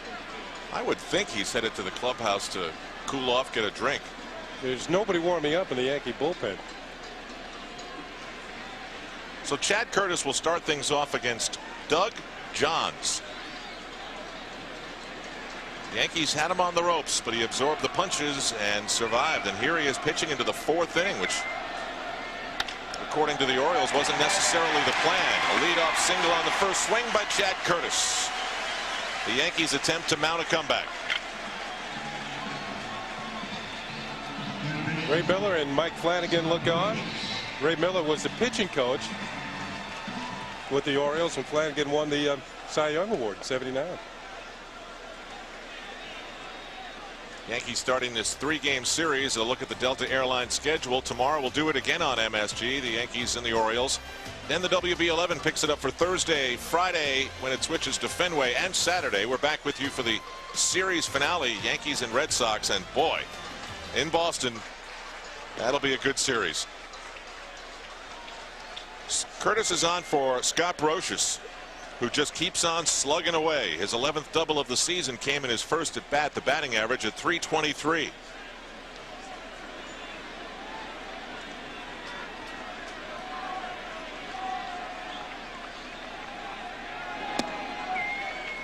Well, Kenny, you and Jim Cott have been talking about the failings of the Baltimore Orioles for all their money spent, the highest paid team in baseball. I was shocked. I had one of the Orioles tell me today that the team is just a bunch of blank, meaning they're soft. He said last year we played hard. This year we don't ever play hard. We've got 13 free agents and all they do is think of themselves. Bounding ball could be 2. Brocious on the run. He beats the throw. Well, those are the little things. Ball was not hit very hard. It's going to be very difficult to turn 2. You can see Bordick with the shovel pass to Alomar. He backs the other way, back towards right field, makes the throw, and not in time to get Brocious going to first base. This is a tough play to turn 2 on. They tried but couldn't get it. Brocious just too quick down the line. You mentioned, yeah, that's true about the 13 free agents, and Jim Cott and I were talking about them possibly getting Mike Piazza, but you have to satisfy the Florida Marlins on the other end, and the farm system of the Orioles is relatively bare. They don't have many prospects. Their best prospect is Ryan Miner, a big third baseman, used to play basketball at University of Oklahoma.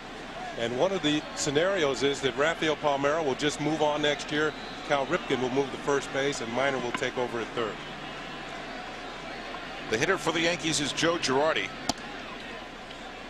Joe 3 for his last 13.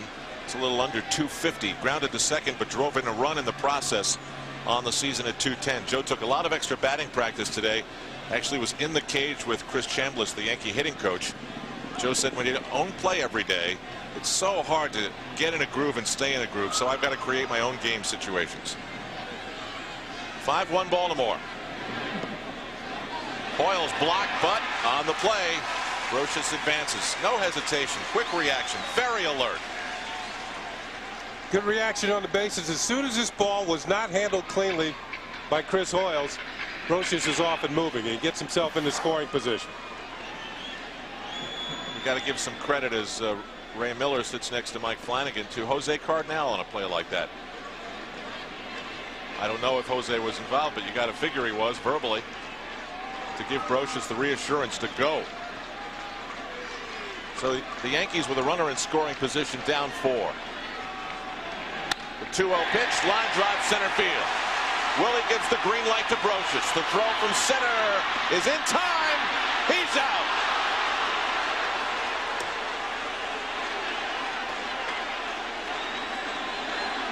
It looked like the sure thing to do. But Brady Anderson had a full head of steam. Good charge, good overhand throw. The ball will carry 1 hop. In fact, watch Hoyles have to back up and then retrace his steps to make the tag. And he gets Brocious at the plate. A look at the throw once again. And then watch where Hoyles makes the tag. Does he actually come up and get him? Oh, boy. Yeah, he's out. It looked like Brocious decided to go for the catcher instead of the plate. So a good throw by Brady Anderson, cuts down a runner. And to me, when you're down by a bunch of runs, you got to be sure that the run is going to score. So there's no shame in having first and third and 1 out. One of the highlights of the Yankee season has been success and good fortune on the base paths. Not the most elegant of moments for Brocious on the finish of the play. I think he's just trying to knock the ball out of Hoyles' hand, but Hoyles had plenty of time to set himself. In fact, gained some momentum coming into the runner. See that? Yeah. And he holds on and makes the tag. And here tonight, no good fortune on the base paths for the Yankees. Chuck Knobloch caught stealing earlier in the ball game. That completely changed the first inning, in which the Yankees left the bases loaded. I mean, at this point, you're trying to pick them up one at a time. To me, I think you have to be sure that the runner can score standing up when you're down by 4 runs.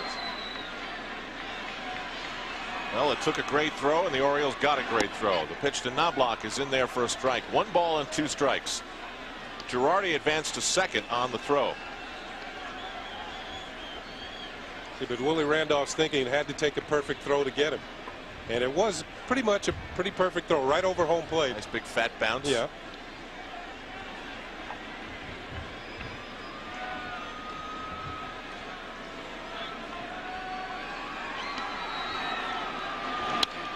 Knobloch skies one down the left field line, headed toward the seats. Bordick moving over, says I've got it, and is true to his word. The Yankees lose a man in scoring position. Brocious thrown out at the plate. It's not going according to plan. 5-1 Baltimore. 4 complete.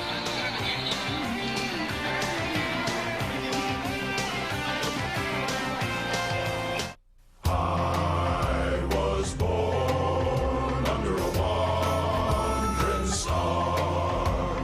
Wheels are made for rolling, mules are made to pack. Now, for limited time, get a 98 Trooper for $299 per month for 48 months with 1943 due-at-least signing. Or receive $1,000 cash back with purchase during the Isuzu Go Farther Getaway event. Offer ends May 31st. The world is at your fingertips, and so is Globe Motor Car. World-class styling just around the corner. Come in and experience the all-new Globe Motor Car with our newly expanded showroom, sales, and service center. Let us work with you to find the best deals now. Whatever your style, when it comes to Mercedes, Globe Motor Car makes a world of difference. Located just 3 miles west of Willowbrook Mall, 1230 Bloomfield Avenue, Fairfield, 227-3600. Yoo-Hoo is proud to return as a sponsor of the New York Yankees in 1998. Yoo-Hoo, America's #1 chocolate drink. The Yankees and Yoo-Hoo, 75 years of the best of New York. What's Ansky? What? What the hell is Ansky? Oh, this. I didn't do good at all. Slide back. Oh, what is that? There you go. Nice, right? Yanks. Yanks. Yanks! Let's go!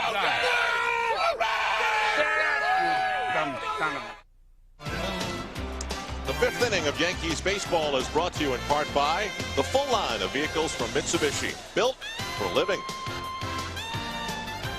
Al Trautwig back on MSG, now rejoined by Jim Cott. Ken Singleton returns next inning. David Cohn against Rafael Palmeiro. Brady Anderson getting some high fists for that huge throw from center field that got Scott Brocious at home plate. The 1-0 to Palmeiro, and he swings through. Boy, is he aggressive at the plate tonight, or what? Yeah, he is. Well, he's one of the players that the Orioles, you know, he's freewheeling on everything. As he wants to get as many home runs, RBIs as he can, and he's anything close, he's hacking it. I think that's what happens when you're in a funk like the Orioles are. Is as a hitter, you want to come out of it all by yourself. You know, you want to be the man to hit a grand slam homer with nobody on base.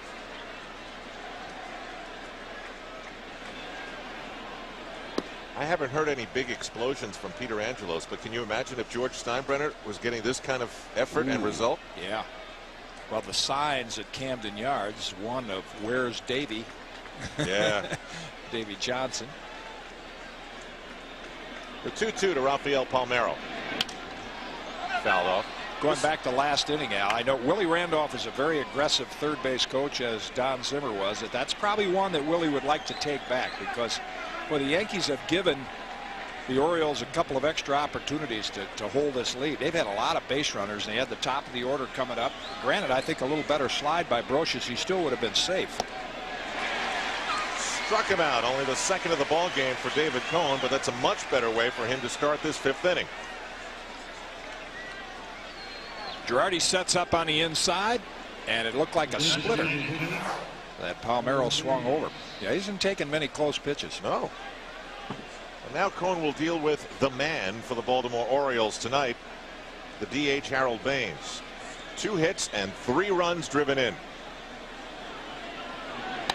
Breaking ball, ground ball. Tino's got it. Cone hustles over and steps on the bag. A lot of ground cover there by Tino Martinez. Yeah, that's a nice play, and as a pitcher, you love that. You love a first baseman to play the ball. So often you ball like that, the first baseman runs to the bag and it sneaks into right field, but it's a play that teams work on all spring. Ball hit to the first baseman, pitchers cover first. Martinez and Cone do it perfectly. And now Cal Ripken Jr. On the recent homestand, Cal had 22 at-bats and got only 2 hits. 0-91.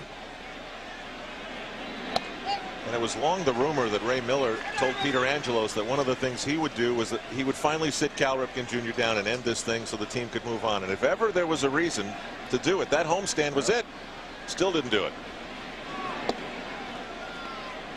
One ball and 1 strike. It's long been accepted by people around Baltimore in baseball and the fans. This is Cal's team, and he's probably going to sit down when he wants to and not when anybody else wants him to.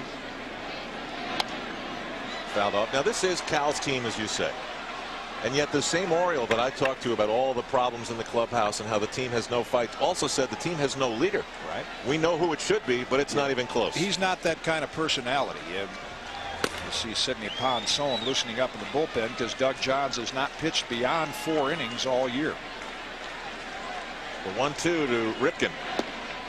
See, now, I mean, like a Don Mattingly didn't do it verbally. He did it by example, and he was the leader of this team. How could Cal Ripken Jr. not be the leader of this team? I think Donnie Ballgame played with a little more verve, a little more fire. Cal is a laid-back guy. Kenny Singleton was talking about when they were teammates. Eddie Murray really was the fire behind the Orioles, and I think inspired Cal to do that. He is not. You're not going to change his personality, and he's not going to do that. He's not going to go around the clubhouse and get in guys' face. Usually every team has 1 or 2 players that will do that. You either have it or you don't, I guess. And David Cone rebounds with a very strong inning. 1, 2, 3 with 2 strikeouts. Doug Johns is going to pitch into the 5th. We'll see.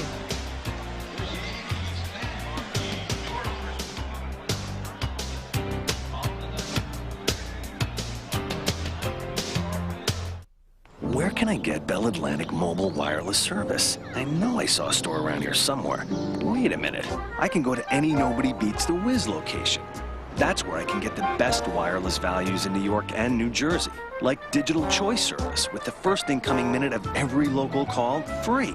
Plus, unlimited night and weekend local airtime is free for 1 year.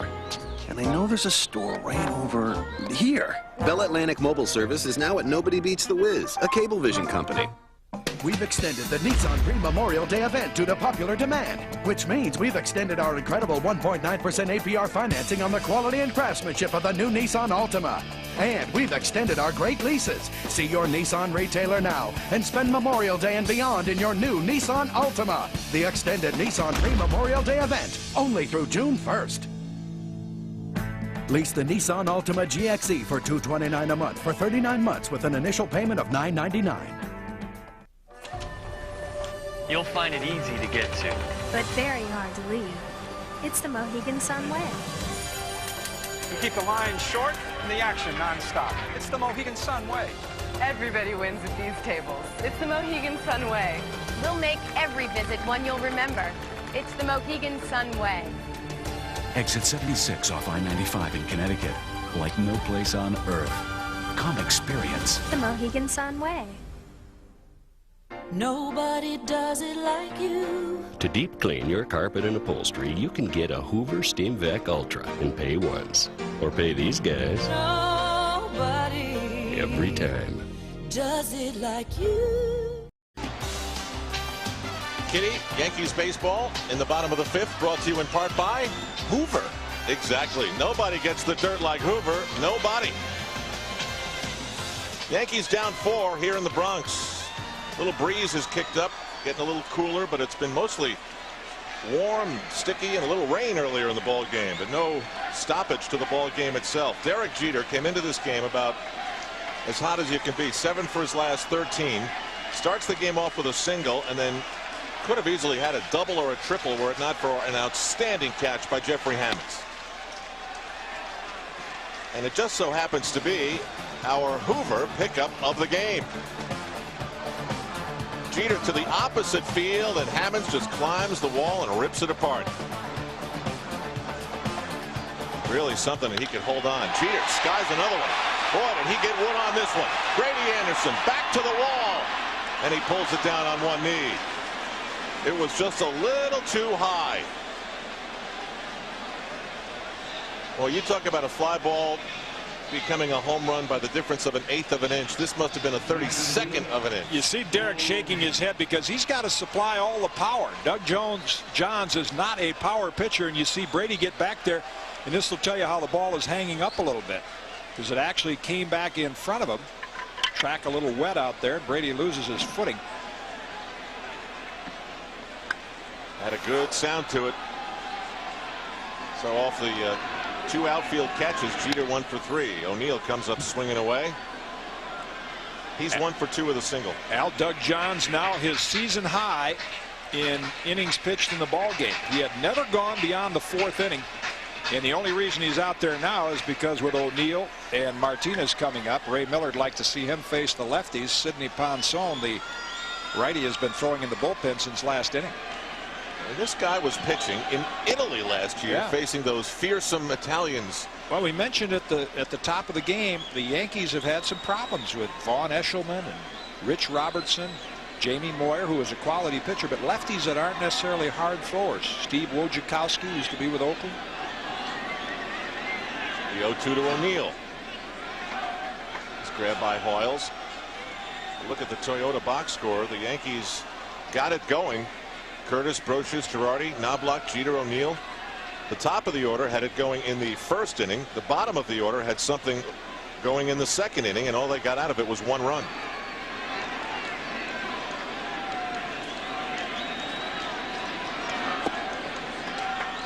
O'Neill doesn't go near that one, so it's 2 balls and 2 strikes with 1 out here in the bottom of the 5th. If there's ever a game where it's a not in the box score plays, the little things in baseball that determine winning from losing. There's the big right-hander Sidney Ponson from Aruba. It's the first half of this one. You know, the catch, a slide here, a slide there, could be an entirely different ballgame. That's ball 3, 3-2. And you can also tell from the weekend series where the umpiring crew was more of a strike calling crew. Every borderline pitch tonight has been a ball.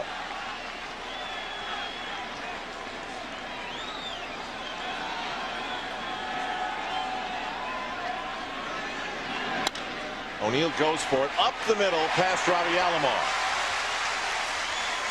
A 3-2 pitch bopped into center field by O'Neill with 1 out.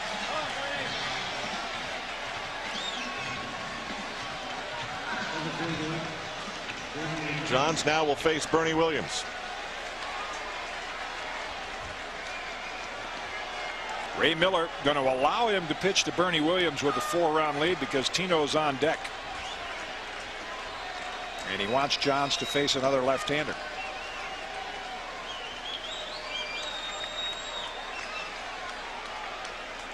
Bernie steps in, hitting .310 with 3 home runs, 1 in David Wells' perfect game, and 19 RBIs.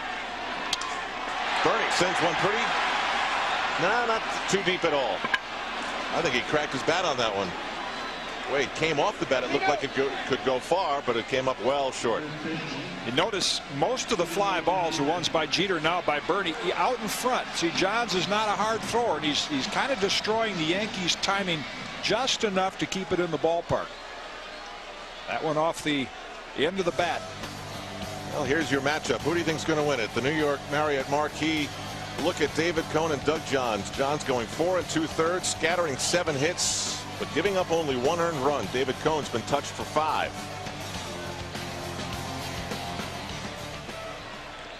The hitter's Tino Martinez with 1 on.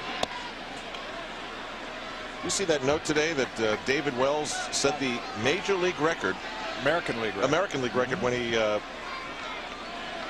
finished the perfect game because in his prior start he had retired the last 10. So 37 batters retired in a row by David Wells. Steve Busby, the outstanding right-hander from Kansas City, had the record, and if he can retire 5 in a row in Boston on Saturday, I guess he'll pitch, he could pass Jim Barr, the ex-San Francisco Giant pitcher. Scheduled to pitch Saturday at Fenway. That'll be tough, retiring those first 5 Red Sox. That's how about the first guy? The 2-0 to Martinez. Swings through it, 2-1. It is amazing what happens in this town when you do something big. And that guy knows it. He has one of the all-time best winning percentages for a Yankee here at home, even though he's had a rough start tonight.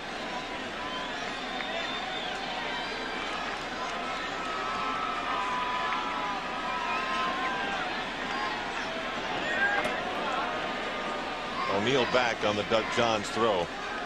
I'm sure, Jim, that 5th run is the one that's really bugging David Cone now. You know, he looks at this team with who they're throwing out on the mound tonight. He thinks, you know, my lineup, they're going to come through. They're going to get runs. But every extra one you add on, it becomes, you know, obviously more difficult. Pops straight back. No play. Now, the whole tone of this game was set in the first couple of innings. And Joe Torre knows that from as much as he's been around. You catch a club that is really down and you got a chance to stomp on them early and you let it get away. It never fails that they come back, especially with a guy, you know, you match up Johns against David Cone. Who are you going to take? Obviously, David Cone. The 2-2 pitch. Johns goes full to Tino Martinez. Tim Raines is on deck. He grounded out with the bases loaded to end the first inning.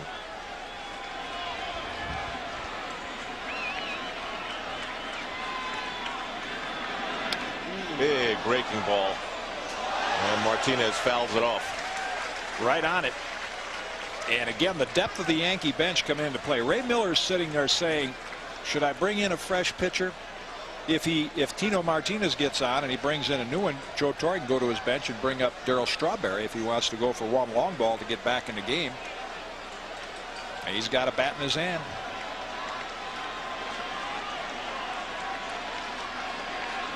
The 3-2. Ground ball through the hole. Little 2-out magic for the Yankees possibly. Runners at the corners. And the hitter's going to be Tim Raines. Remember, Al, last inning it talked about pitchers love first basemen that will go for the ball and not the bag. This is the exact opposite. O'Neill at first gets his jump. You see Palmeiro, he's not even going for the ball. He waits till it goes through and then goes to the bag. See, and there's a Gold Glover from last year. If he goes laterally to his right, he's got an excellent chance to catch that ball and get Tino Martinez at first base. He never even took a step toward it. Took immediately committed toward the bag, which. Why would he have played it that way?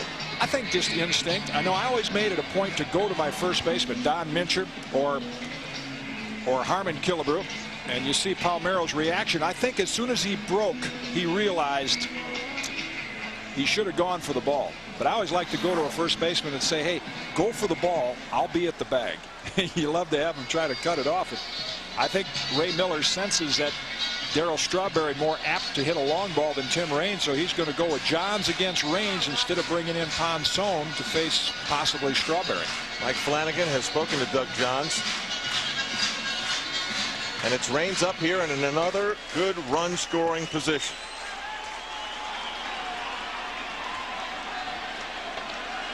That certainly got the fans back into the ball game.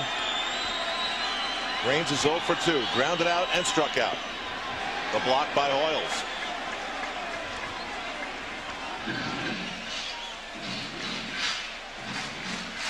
Doug Johns in a position right now throwing 71 pitches as the young hard throwing Ponson gets ready, where it's kind of throw and hope.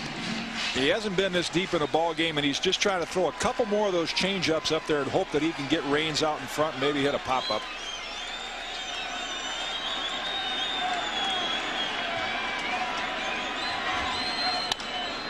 Ground ball underneath Ripken. The play at second is capably handled by Bordick and Alomar.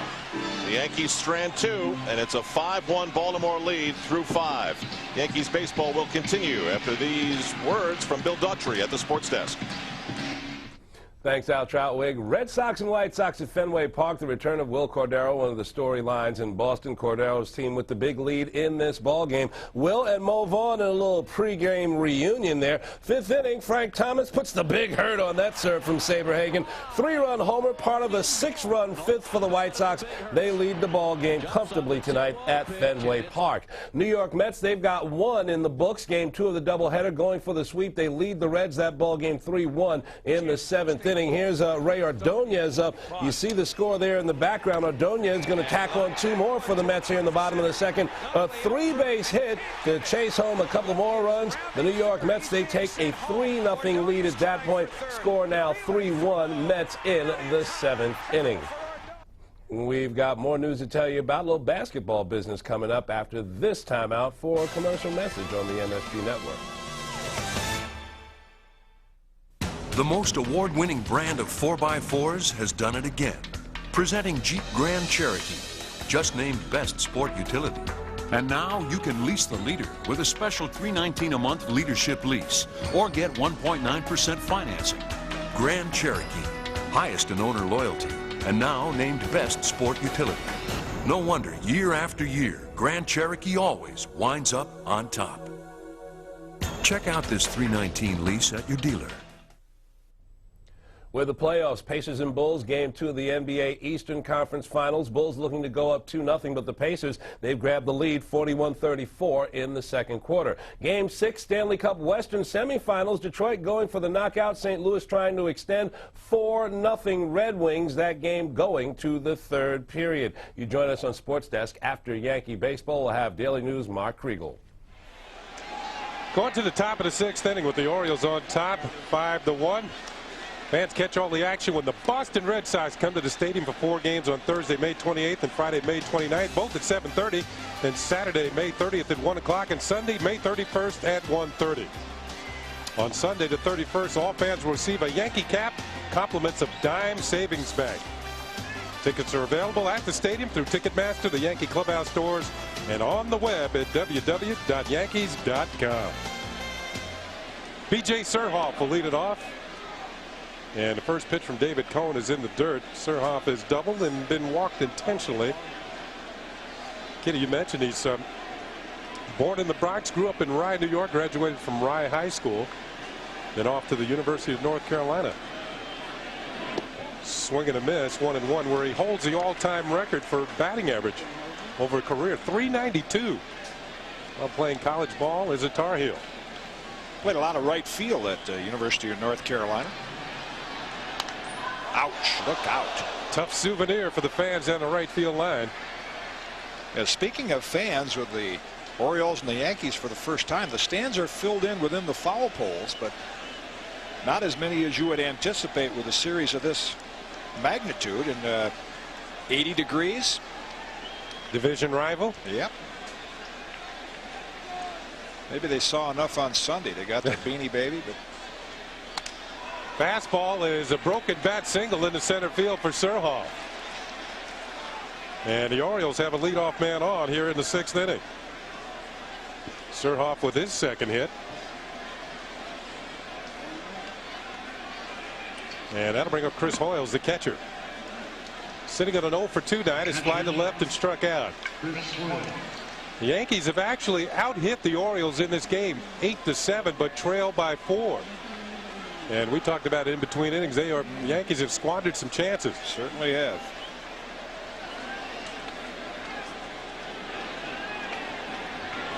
Hoyles lays down the bunt. It's going to roll foul. And you'd say if that happened against Kansas City, you'd say no big deal. But here's a chance to really make a statement to the team that should be your toughest rival. We mentioned the little things, Kenny. Jeffrey Hammonds makes a great catch, but not in the box score. Look at Knobloch's slide. See, if he slides over to that side of the bag, he's in there easy. And then Brocious, the same thing. All he has to do is slide out around here, and there's no way Hoyles can tag him. So usually as a base runner, you know, you look at the fielder. When you see him commit, you slide the opposite way. One strike to count on Hoyles with Surhoff at first. And the count will go at 0-2 on the foul ball.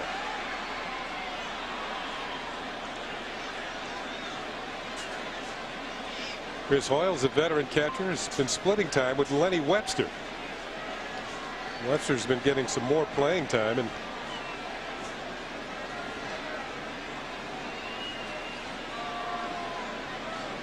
although Lenny's been bothered with a bad elbow.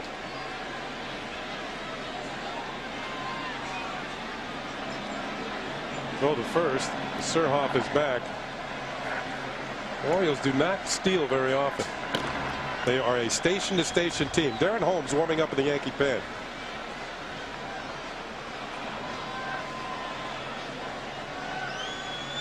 We saw it earlier this year when the Yankees were not hitting home runs. At least they were scoring runs. Ground ball to Brocious at third. Could be two. To Knobloch for one. On the first, there's a double play. 5-4-3 on the double play. So Knobloch, the middle man, as the Yankees now have 2 outs and nobody on. Not what you anticipate from David Cone. He's usually a strikeout fly ball pitcher, but he got this to break down and in to Hoyles and hit it to the sure-handed Brocious. All he has to do is make an accurate throw to Knobloch, and they'll have Hoyles easily. 2 outs, and here's the 9th hitter, Mike Bordick, and the pitch goes all the way back to the screen. Ball 1. That was David Cone's 100th pitch, and the Yankees monitor his total rather closely since all of the arm injuries. You would expect this might be his last inning.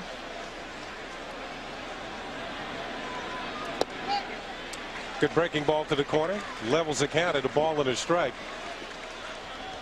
I mentioned the Yankees early in the year when they weren't really hitting the home runs. They've come on a bit with the power lately, but they were stealing bases, getting runners in scoring position. Every time they got a hit, somebody would score. Another strike to Bordick.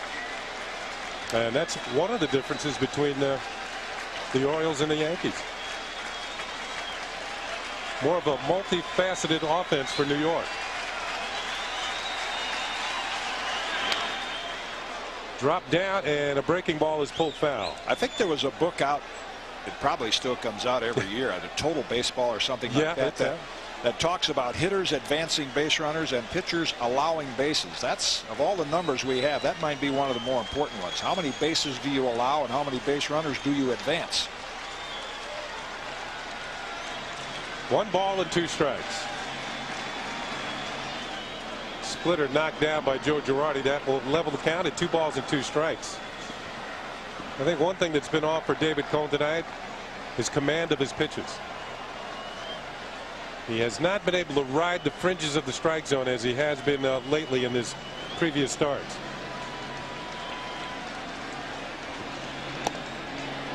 Wow. Full count.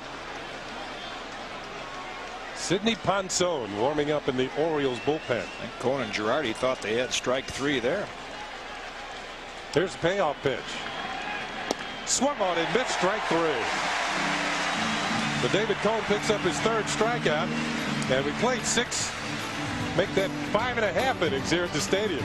As we head to the bottom of the 6th, the Orioles lead 5-1.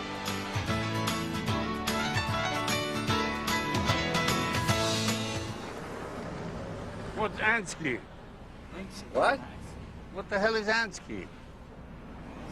Oh, wow, this. I didn't do good at all. Slide back. Hey, what is that? There you go. Nice, right? Yanks. Yanks.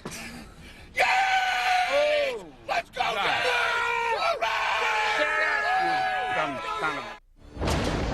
Science cannot explain him. We're looking at the dawn of a new species. Technology cannot stop him. The heat seekers can't lock, sir.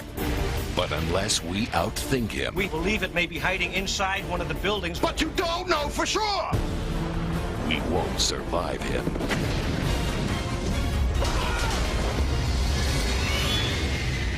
You need bigger guns. Rated PG-13 opens everywhere tomorrow. The guy at the dealership said it has one of the most technically advanced automatic four-wheel drive systems in the world. Now, where I live, it doesn't rain too often. And it snows, well, like never. But should something really weird happen and my neighborhood gets covered with ice, you'll want to be driving with me.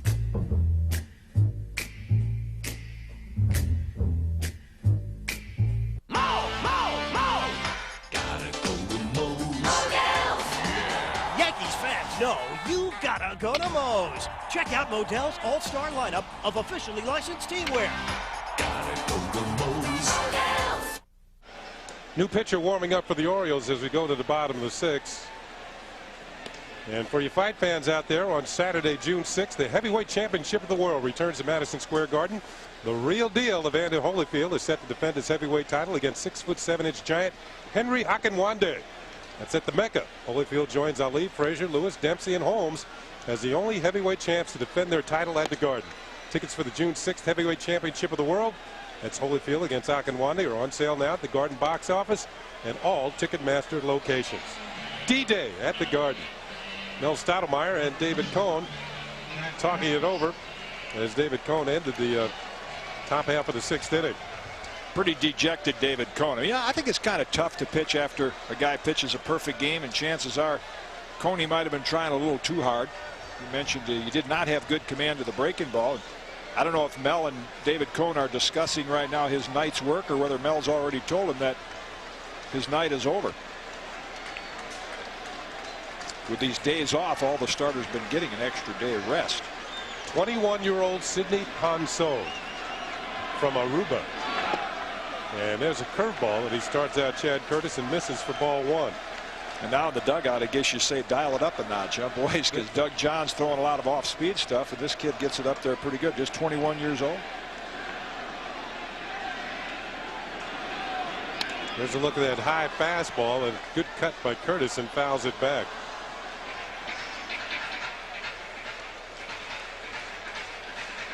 Mel making the call to the bullpen.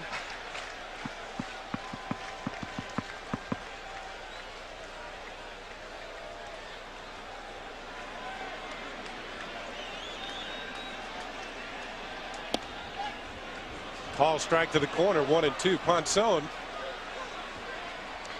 6'1", listed at 220. Has had to battle weight problems from earlier in his minor league career. But as you can see, he has a pretty good arm. And nowadays, a good arm will get you to the big leagues in a hurry. Curveball is swung on and missed, strike three. So he strikes out the first man he faces. One of the things the Orioles like about him, he was rated their #1 prospect last year. So even though that curveball is up in the strike zone, it's got a pretty good break to it, is his aggressive nature. He'll throw a lot of strikes. He won't be nibbling on purpose. He'll run it right down there and make you hit it. He's appearing in his 8th game as Brocious comes to the plate. 6 of them have been in relief. Fastball in the 90s, and he misses ball one. Darren Holmes continues to warm up for the Yankees. He should be next out of the pen. David Cone can only hope that his teammates come through as the ball is hit in the air to right center field by Brocious. Brady Anderson ranges back just in front of the warning track, and he makes the catch. 2 down. Yankees are probably saying we're playing this game in the wrong ballpark.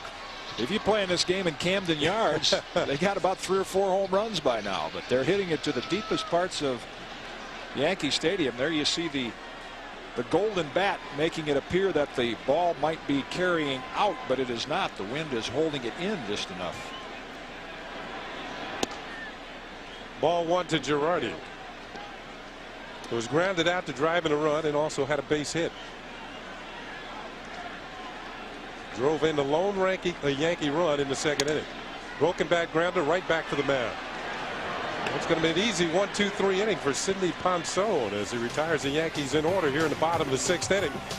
Darren Holmes getting ready to come in out of the bullpen. The Yankees trail by 4.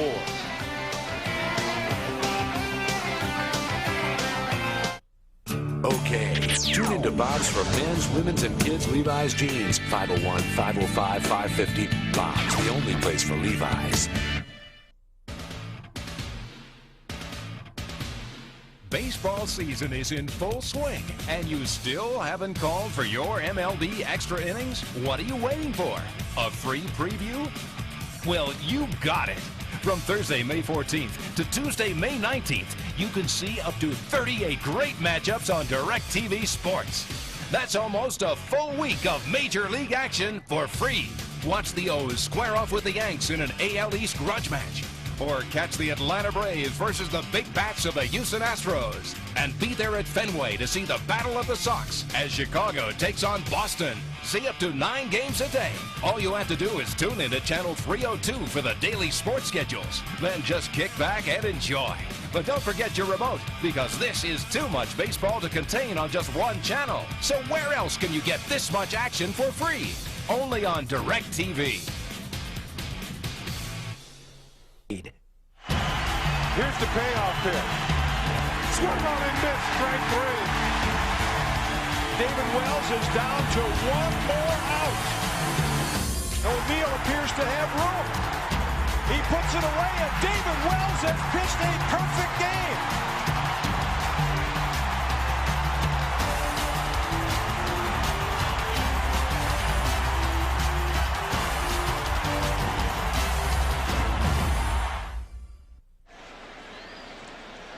Warm night here in the Bronx. The Baltimore Orioles leading 5-1, and it's time for our Aflac trivia quiz. Who is the only man to both pitch and catch in the same game two times? Wow. Pitch and catch in the same game.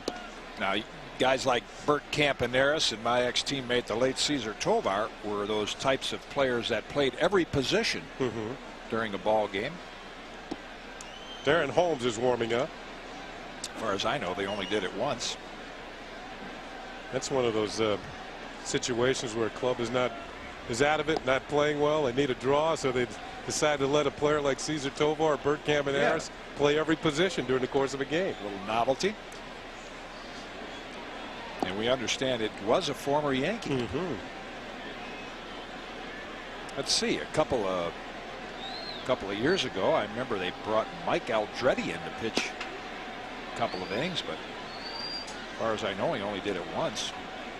And he certainly didn't catch. David Cohn's night is done. 6 innings, 5 runs, 7 hits, 4 strikeouts, and 3 walks. Disappointing, because Yankee fans, when David Cohn pitches at the stadium, don't often see a performance like that. He's got one of the best records at the stadium of any Yankee pitcher.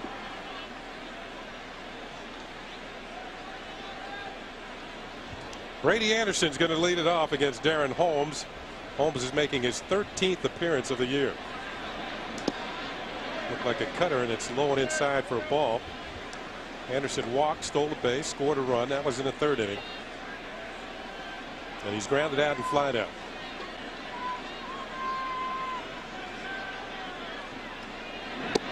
Looked like another cutter. That missed for ball 2. 2-0.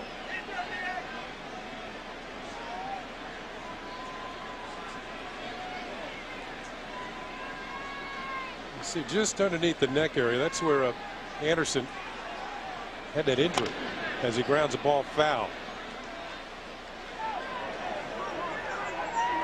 Just right in here where the collarbone attaches right underneath your neck there. He kind of had a sprain, and he did it on a swing, and that bothered him for quite a while. He broke a finger in spring training when stealing a bag. He was hit by the throw. Last year he played with a cracked rib, and he was hit by the pitch. So Brady Anderson heads down to first as Holmes nicks him with a fastball in the inner half. Not much going right for the Yankees tonight. They've had a lot of base runners, haven't been able to get the ball in the strike zone, and Anderson sells that call to Drew Coble. Said it just caught him in the uniform shirt. You could see it deflected, just nicked him down around that belt area. So for a change, the Orioles are getting those leadoff man and number 2 man on base. They haven't been doing that all year. Anderson was hit 19 times last year to lead the league. See how close he stands to the plate. Here's Jeffrey Hammonds. Ball 1. Hammonds, like Anderson, walked in the 3rd inning and scored.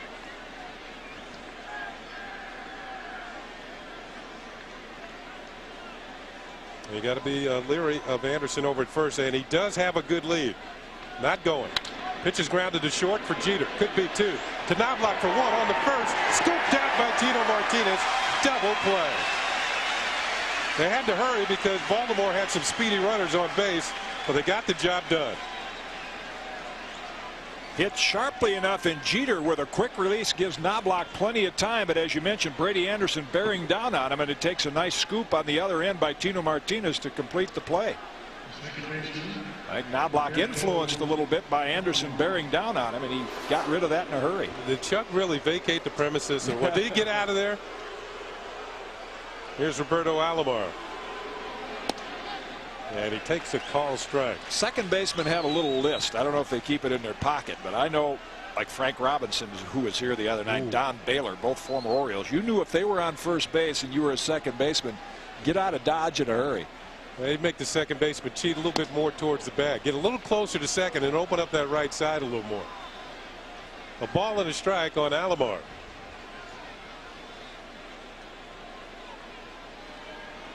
You can see the score, 5-1. Baltimore leads here in the 7th inning.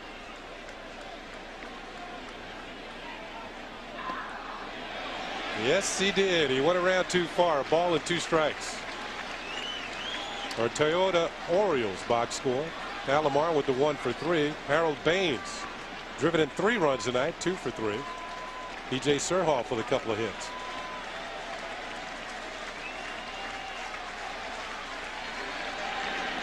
Well, they tried it again. Why not? He wouldn't chase this one. The count goes to 2-2. 56-footer. Orioles haven't seen Holmes since he was with Milwaukee. He's been in the National League, but they remember that's what Darren was known for, is that good overhand curveball. And as deep as the starters have been going into the games lately, Joe Torre checking some of the stats, Holmes hasn't been able to get a lot of work.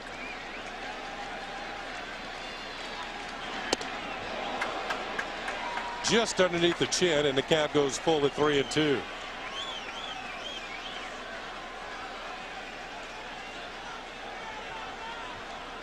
Alomar with the hit tonight and 1 for 3 has seen his average get up to 290. Pitch is swung on and missed. Strike 3. Darren Holmes strikes out Alomar to end the top of the 7th. We're headed for the 7th inning stretch here at the stadium. The Yankees need some runs. They're down by 4. You mean Hertz gave us this great weekly rate just by booking early? Exactly. Special low rates for booking in advance. Huh. And we still get computerized driving directions, emergency roadside assistance, and great Hertz service. Exactly. It's Hertz. Wow. I guess it pays to plan ahead. Exactly. Sweetie, you think it's too early to give you my Christmas list? There are times when it becomes a battle of will. When gaining ground means losing blood. When exhilaration meets exhaustion. When the vision of your goal is blurred only by the tears in your eyes. And either you have it in you or you don't. Gatorade. Is it in you? We got 2 young ladies who need our help. Searching for the latest style? Who are you? The fashion police? You could say that. We're the Ford team. And may we suggest a Ford ZX2? Or an Explorer Sport. Each with a sporty contemporary styling. That's definitely you.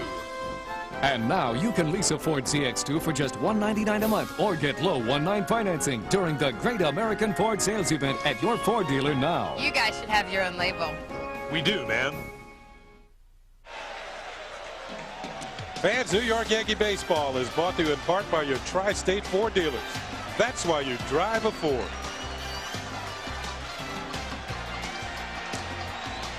Well, the Yankees half of the 7th inning against young 21-year-old Sidney Ponson.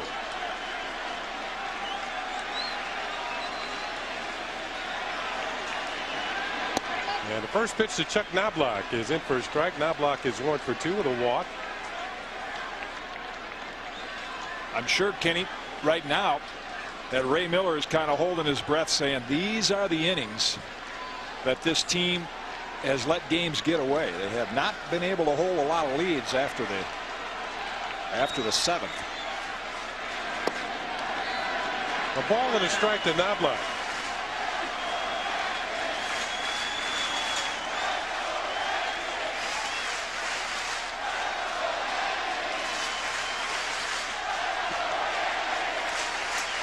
Fans getting into it. There's a pitch inside, 2-1 to Knobloch. And the Orioles have already lost 3 games this season, which they led at the end of the 7th inning after losing only 4 of those all of last season. And can you say Randy Myers? Pitch is hit hard and deep to left field. Surhoff going back to the wall, and it's over his head. Knobloch is to second and will hold up with a 2-base hit. Just missing a home run.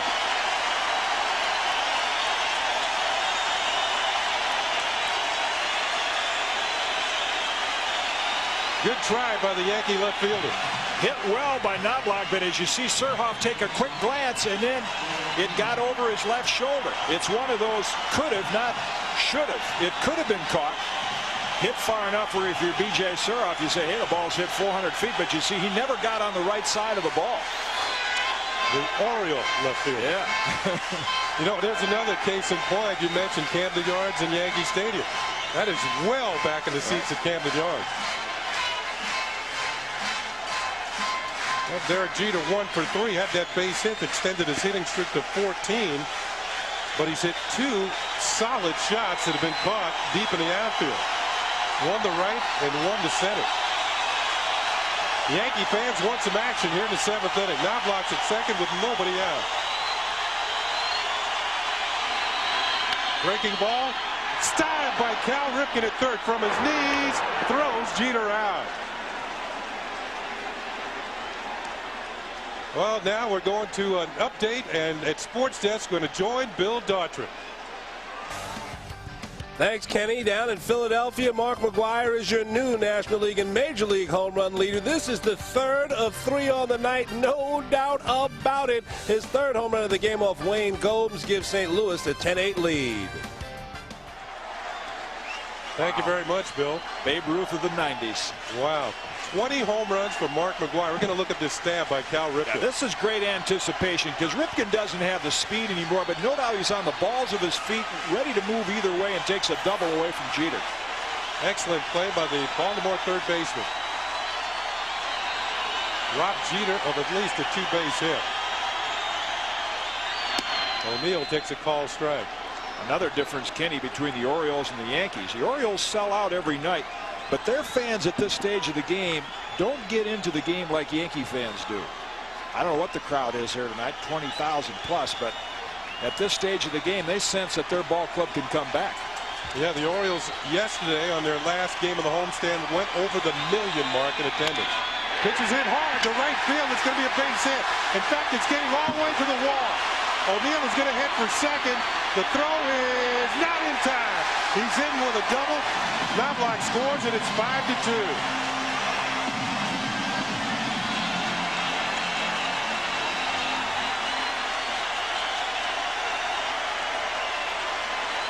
Chuck Knobloch getting congratulations from his teammate.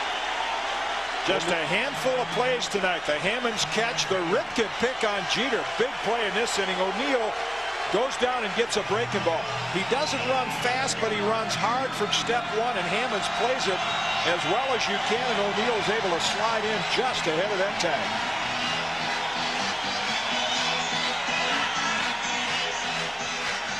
There he is, barely in there, but in with a two-base hit. So O'Neill's third hit of the game, and it brings Ray Miller out to talk to young Sidney Ponson. There's nobody warming up at this point in the Orioles bullpen. And if you're an Oriole right now and you see arms folded, almost with that look of, hey, this has been happening all year. Even though they're up 5-2, they give you the feeling that they're behind. And they sense that this has happened before. So Ray Miller departs, and Bernie Williams comes to the plate. O'Neill's at second with 1 out. His 12th double of the year.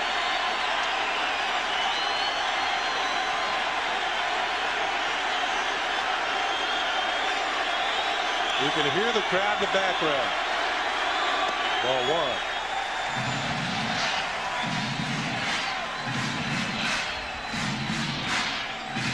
You know, it's yesterday the Yankee fans wanted to see David Wells, and the way he was pitching, we see Bernie fans in the upper deck.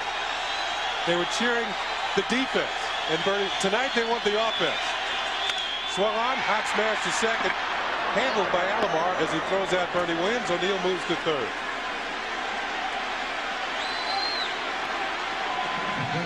So 2 outs now for Tino Martinez.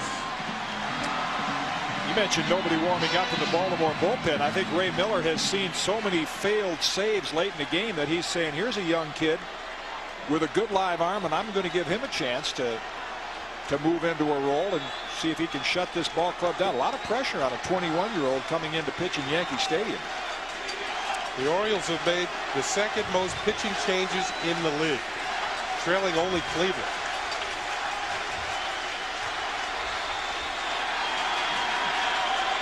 They got a high phone bill for the bullpen. Blocked by Hoyles.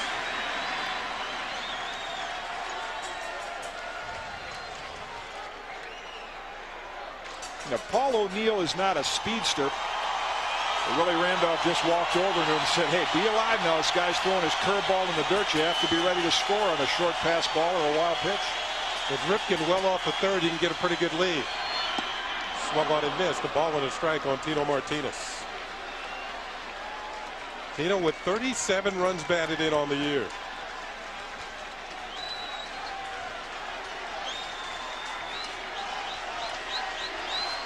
And one more just 90 feet away.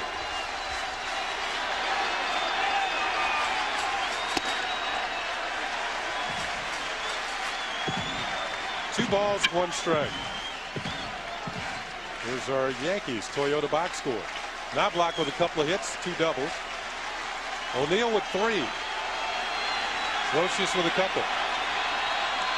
In the dirt again, a good stop by Chris Hoyles. Look at that box score. Jeter probably feeling like he's had 3. I mean, he's been robbed twice, once by Hammonds and once by Ripken. And he hit a fairly deep fly ball to Anderson in center. Probably saying I ought to be 4 for 4. Ball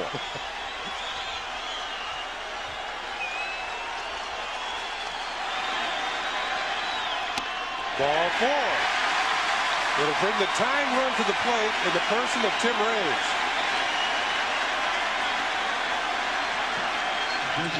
Raines had opportunities in the first, again in the 5th, and couldn't get anybody home. Mike Flanagan on the phone, and now we're going to get some action in the Baltimore bullpen. That tells you how Ray Miller is committed to going with Ponson, because if he was concerned about this inning, he'd have had someone up throwing long ago. First and third, 2 outs. Raines jumps over to the other side of the plate. Switch hitter now batting left-handed. Swings line drive into left center field. It's a base hit. O'Neill will score the Yankees' 3rd run of the ball game as Raines comes through with a base hit. It is now 5-3 Baltimore.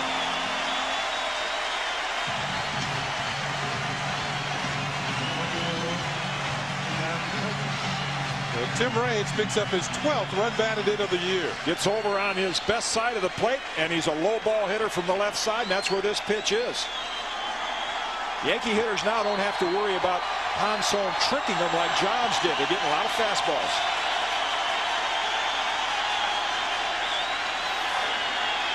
Raines down at first. And Martinez at second with Chad Curtis at the plate. Fouled at the plate off of that shin guard, and it's strike one. Left-hander veteran Norm Charlton has just been joined by ex-Yankee Alan Mills. And in case the Yankees score another one, Mel Stottlemyre going to get somebody up in the Yankee bullpen. Curtis's base hit led off the fourth inning. He's up here in an RBI situation in the seventh. Third ball in the dirt. Ball and a strike.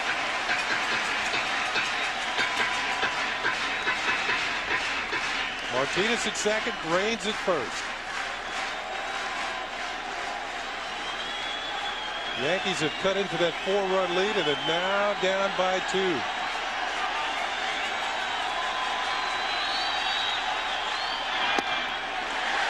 Two balls and a strike. And guess what Chad Curtis is locked in on right now. I mean, he has seen Ponson face a number of hitters, and he has not gotten his curveball. He struck Chad out on a bad curveball the first time. And he's probably as good a fastball hitter as the Yankees have in the lineup, and he's going to lock in on one right here. And if it's anywhere around Beltline, you're going to see probably one of the best swings of a high fastball in the league. Hoyle's looking for help. Sometimes you get it, sometimes you don't. Timeout. And this may be to give the bullpen a little more time to get going.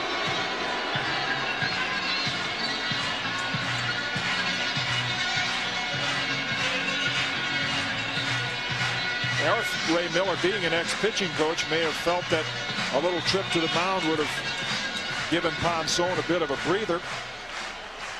And also maybe giving Curtis a little bit more time to think about it. Just disrupt the flow. It's like when you call timeout on a free throw shooter, or you try to freeze a field goal kicker. 2 balls and a strike. Looked like a changeup off the end of the bat. Ponson off the mound has it, throws to first. Curtis is out. Well, the Yankees come up with a couple against a 21-year-old right-handed. Knobloch scored to make it 5-2. And O'Neill scored to make it 5-3. We're headed to the 8th. Yankees trail by 2. Well, my Discover card statement reads like a wish list. Toys. I like toys. I love pinball machines. This will improve my golf game. It is unbelievable to me how fortunate I've been in my life, and I can't ask for anything more. The best thing you can do with your Discover card cashback bonus is give it straight to the Make-A-Wish Foundation. That's what I do. It pays to Discover. Call 1-800-IT-PAYS-TO. Accepted where you see the nervous sign. Like raptors, they prowl unopposed through the street. For nothing from Europe doth dare to compete. Their engineers cower and cry in their beer when faced with the new Motor Trend import car of the year. The Lexus GS 300 and 400. Come see them overwhelm and underprice their leading competitors today at your nearby New York, New Jersey, Connecticut Lexus dealer. Homeowners, this is Phil Rizzuto. For years, I've been telling you where to get the money you need. Today, the smart choice is National Finance. It's fast, it's free, and there's no obligation. Call 1-800-LOAN-NFC. No matter what your credit is or how much equity you have in your home, NFC has a loan program for you. And NFC is lending millions of dollars a day. Dial 1-800-LOAN-NFC. The money you need when you need it. 1-800-LOAN-NFC. Damage, the first digital camera with a move and zoom lens. A 3-foot cable shoots over the crowd's head, behind your back. Shoot up a storm, then download only the best into your PC. Yes, Damage V, the digital camera with a fast, straight, detachable lens. Only from the mind of Minolta.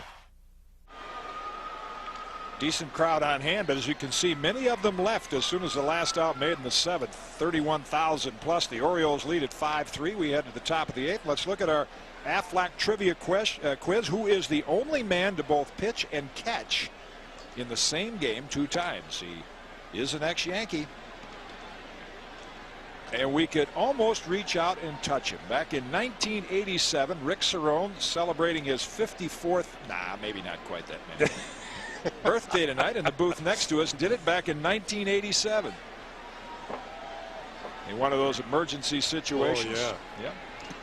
And everybody wishing him up in the upper left-hand corner. He wishes it was his 28th birthday. Still be playing. Yeah. Legitimately, he's 44 today. Always good to see Rick Cerrone in the ballpark. And Mike Stanton, now that the Yankees are within a pair, Joe Torre will go to his bullpen and match up against some of these left-hand Baltimore hitters. Stanton will face Rafael Palmeiro.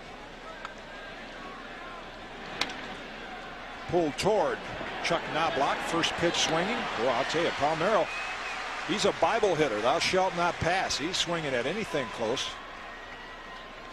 And to counteract the left-hand pitching Mike Stanton, as you see, is almost a strikeout an inning. As we'll get a look at Eric Davis. After Harold Baines as the DH knocked in 3 runs. Boy, both these teams can go to some veteran players on the bench. 8 home runs. Baines' night is over. Harold Baines from a small town on the eastern shore of Maryland, St. Michael's. And he runs a golf tournament. You'll appreciate this kid. He runs a golf tournament in the offseason. It raises a lot of money for charities out there on the eastern shore of Maryland. Happy to be playing back at home. Eric Davis, with that big hitch in his swing, can hit a low fastball about as far as anyone. Look at that bat position. He's one of those low and slow or high and hard. I saw him hit one of his first home runs as a kid in Cincinnati off Greg Minton. Real sinker ball right-hander. Great talent, helping Cincinnati win the World Series in 1990. On that one, but fouled straight back, and it's 1-2 to Davis. Yeah, when he holds the bat as low as he does around belt high, supposedly just above the hands, you can get by him with a good hard fastball. But you better have something on it. And that's been supposedly the book on Eric Davis for years.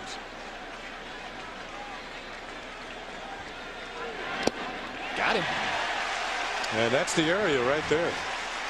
Big strikeout for Stanton. 2 down in the Oriole 8th. Right around in this area, right in here on the inner half. You can get the ball right there, you can get him out. Cal Ripken is hitless in 3 tries, but did he make a play on Jeter that has helped keep the Orioles in the lead? The Yankees have had 2 chances tonight, the first inning and then the bottom of the 7th, as Ripken takes high for a ball where they could have really put a big crooked number on the board. Knobloch thrown out stealing in the first. Yankees left him loaded, and then Ripken's play on Jeter kept him from having a bigger inning in the 7th. Fouled out of play. Did you check the press guide today on Cal Ripken? It takes you about a half hour to read it. 18 pages on Cal Ripken in the Orioles press guide. That's a novel. Yeah, that's like War and Peace. In fact, one of the categories is ejections, and the man behind the plate, Drew Coble. 3 times Cal Ripken has been ejected, all on arguing balls and strikes, and Coble got him 1 of the 3 times. Ripken with 373 home runs, 1 fewer than Rocky Colavito. Here's the play we're talking about. This is headed down in the corner, but you see Ripken smother it from his knees. Off balance throw, but right on target. That took a double away from Jeter. Big play in the 7th inning. How do you practice that? Did you just stand over there and just take a bucket of balls from your knees and throw to first? Outside. Well, you know from playing with him how he prepares and how every pitch he anticipates the ball is going to be hit to him. It's amazing. His career started out at third. Earl Weaver moved him to shortstop, and then he's back to third base where he started. I think the Yankee pitchers have seen tonight he has not been out in front of a fastball yet. If you throw him a breaking ball on the inner half, you're doing him a big favor, because every foul ball has been over that first base side or back. Surhoff's had a good night. He waits on deck.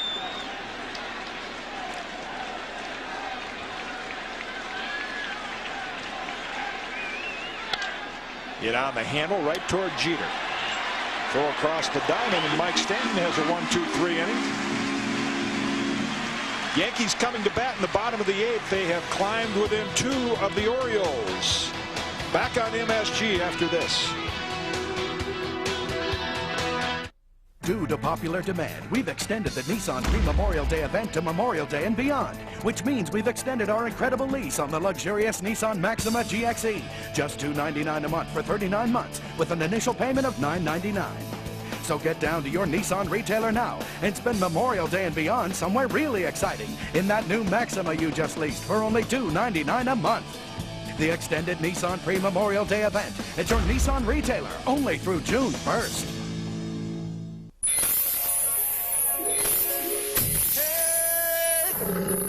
McDonald's is going wild over the opening of Disney's Animal Kingdom, Disney's most adventurous theme park ever, and so will you.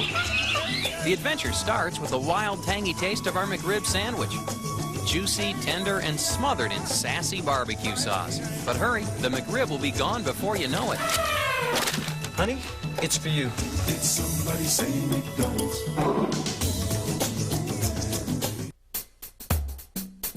Little trucks make for long weeks, but Dodge Dakota's bigger to lighten Monday's load. Its tough Ram looks make Tuesday more memorable.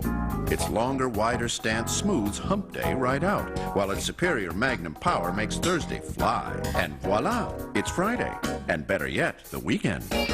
Dakota, for shorter weeks and bigger weekends. Now select Dodge and competitive owners get $500 owner's bonus cash on all new Dakotas. Williams, Alamo, Martinez, Ripken. The Yanks are at the stadium to battle the rival Baltimore Orioles again at their New York City Marriott scorecard tomorrow night, right here on MSG. 5-3 Baltimore. We head to the bottom of the 8th, and young Sidney Ponson is still doing the pitching. He'll face Scott Brocious. High ball 1. What a pitch he made on Chad Curtis in a fastball situation. Looked like he threw him a changeup. It looked like he had him out in front, and Chris Hoyles went out there and verbally gave him the sign. Because maybe he didn't believe it when he put the fingers down. Off-speed pitch high, 2-0.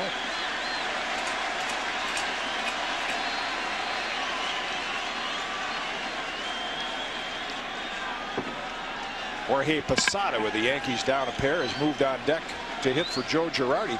That's in first strike, 2-1.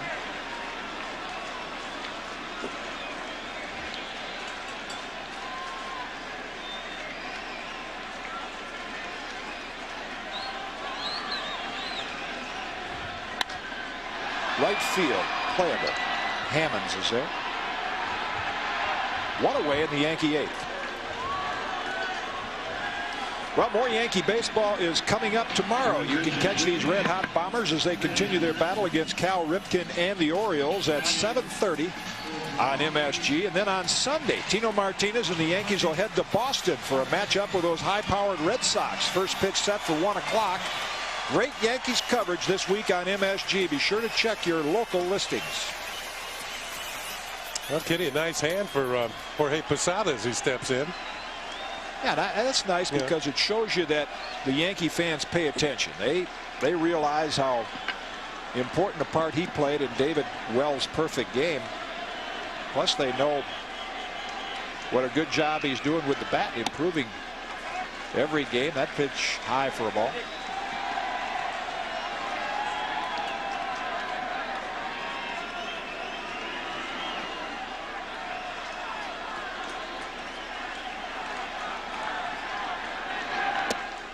Outside, 2-0.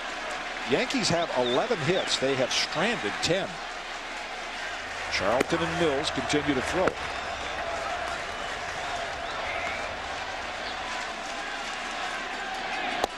Low. 3-0. You get to later innings and you're down by a run or two. You got to give yourself a chance. You got to get that one man on, give yourself a chance to tie the game. And Chuck Knobloch has had some good at-bats tonight. 4-pitch walk, and this has been one of the many downfalls of the Orioles this year. Their bullpen ERA is twice as high. They just have not thrown the ball in the strike zone late in the ball game. All of the roles changed in the Orioles bullpen when Randy Myers decided to move on and sign with the Toronto Blue Jays. Everybody moved back a step towards the end of the game, and sometimes it takes a while to adjust to getting those last 3 outs, which are sometimes the toughest to get in a game. That phone call is probably, if the Yankees tie it up or score a couple, get Mariano up, maybe Nelson along with him. The Yankees take the lead, obviously. It would be Mariano Rivera. High. Good situation. Knobloch, very patient hitter, and though his average isn't up that high, you see Rivera and Nelson moving around in the Yankee bullpen. But Knobloch's strike zone presents a tough target for a 21-year-old inexperienced pitcher like Ponson.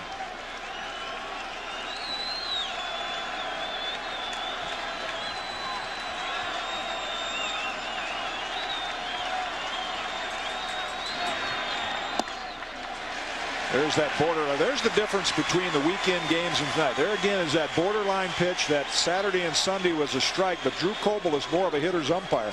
Supposed to be the lower part of the knees. Yeah, and it's where it goes across the plate. Now where Hoyles caught it, you'd say it definitely was low. And again, it's not a pitch that should have been called a strike, but it could have been called a strike. You see, and you got a 21-year-old pitcher who hasn't been in the league much, and you got Chuck Knobloch at the plate, who's a veteran, whose job is to draw walks and get on. Right. And you got a closer heating up just in case. Just in case the Yankees put a 3-spot on the board here in the 8th. I think Joe would even bring him in a tie game. Since you're at home, managers would do that. Oh, wow, uncharacteristic of Knobloch. 2-0 count, and he chased a breaking ball. Looked like a breaking ball. It looked like it. Watch it target, and it's going to break almost down in the dirt. He was completely fooled. That's a pitch Chuck would like to have back. Boy, they're giving you a 3-ball count with Jeter on deck. It's the young Ponson taking advantage of some of the veteran Yankee hitters, throwing off-speed pitches behind in the count. Posada's not going anywhere.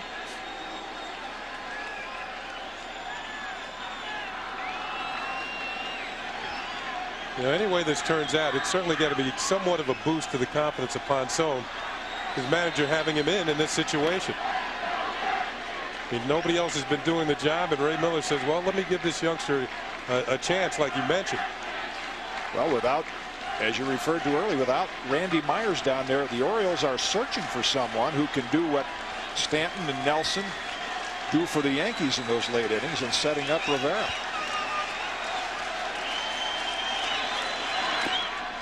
Shows bunt, fouls it off, 2-2.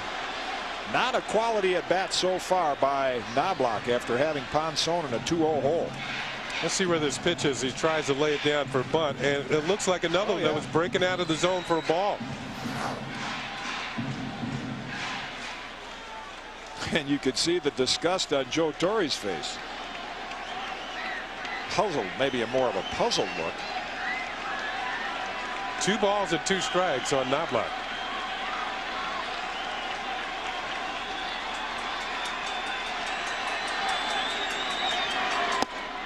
Another breaking ball. This one didn't have the break on it. The count has run full at 3-2. And you can see him fidget a little on that Oriole bench. They've been through it before. Jeter has hit the ball hard enough to have 4 hits tonight. He waits on deck. Just 1 for 4.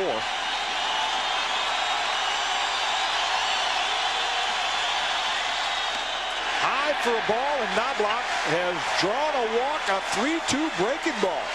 And here comes Ray Miller. The Yankees have the tying runs at second and first. And their hottest hitter stepping in the batter's box.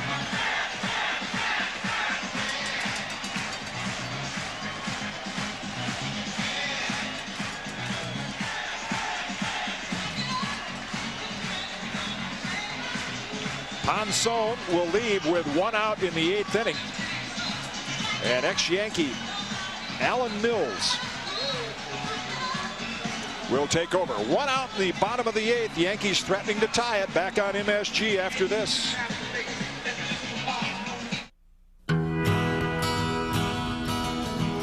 They have substance, integrity. They're the individual pieces that contribute to a greater good, making lives less worrisome, futures more secure. They are the agents of New York life. Their humanity is the stone with which this company was built. They are why New York Life is the company you keep. Where can I get Bell Atlantic mobile wireless service? I know I saw a store around here somewhere. Wait a minute. I can go to any Nobody Beats the Wiz location. That's where I can get the best wireless values in New York and New Jersey, like Digital Choice service with the first incoming minute of every local call free. Plus, unlimited night and weekend local airtime is free for 1 year. And I know there's a store right over here. Bell Atlantic mobile service is now at Nobody Beats the Wiz, a Cablevision company. When you ship with Priority Mail, it's a great way to save money. But what about other parts of the world? There's Global Priority Mail.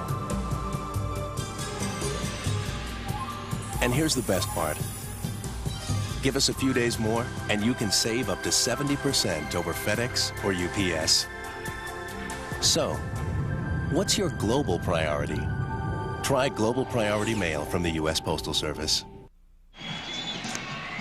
A reminder, this copyrighted telecast authorized under rights granted by the New York Yankees solely for the private non-commercial use of our audience. Any publications, reproduction, retransmission, or other use of the pictures, descriptions, and accounts of this game without the express written consent of the New York Yankees in Madison Square Garden is prohibited. Alan Mills.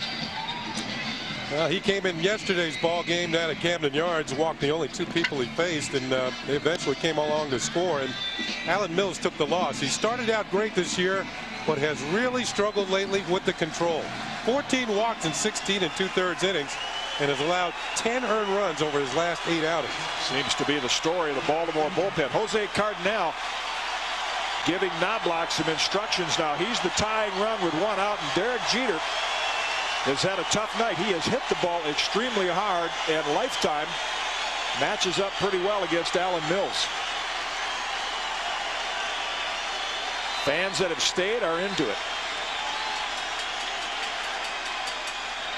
Breaking ball popped up right side.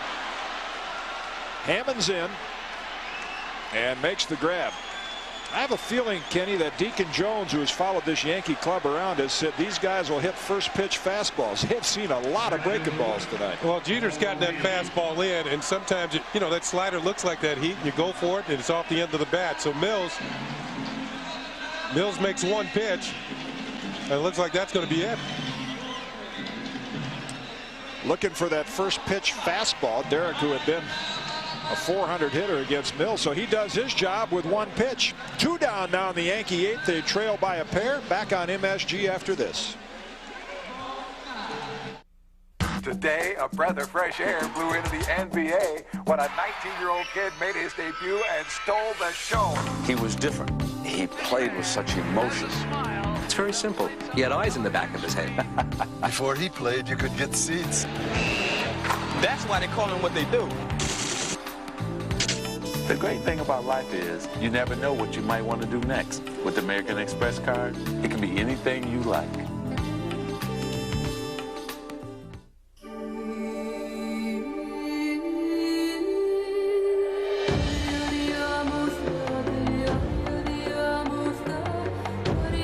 There are millions of reasons to fly today. Only one that matters to you.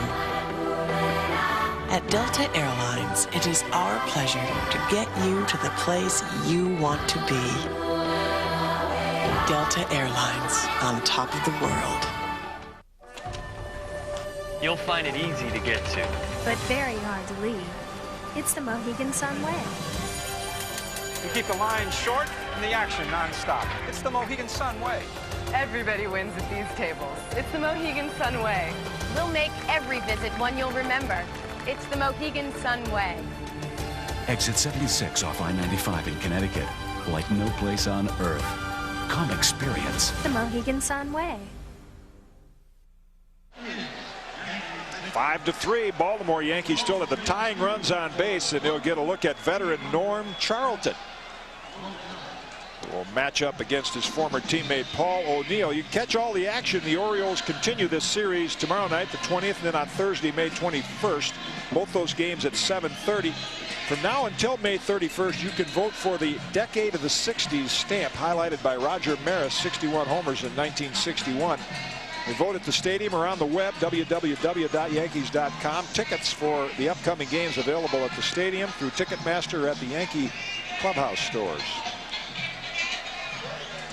Unveiling of the Babe Ruth stamp, the Decade of the 20s, prior to tonight's ball game.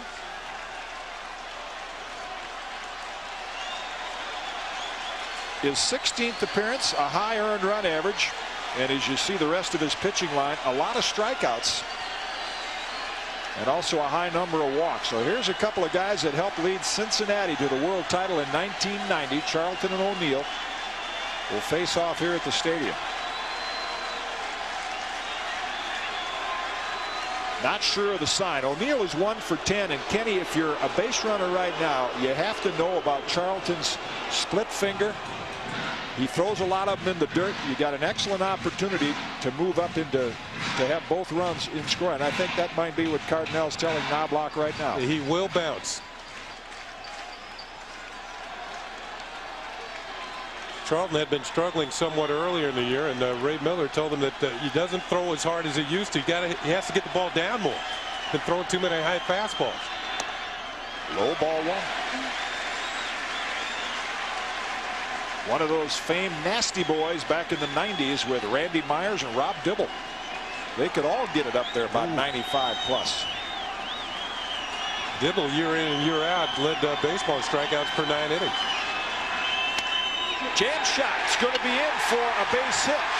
Posada will score. Knobloch thought about going to third and holds his ground, and the Yankees are within 1.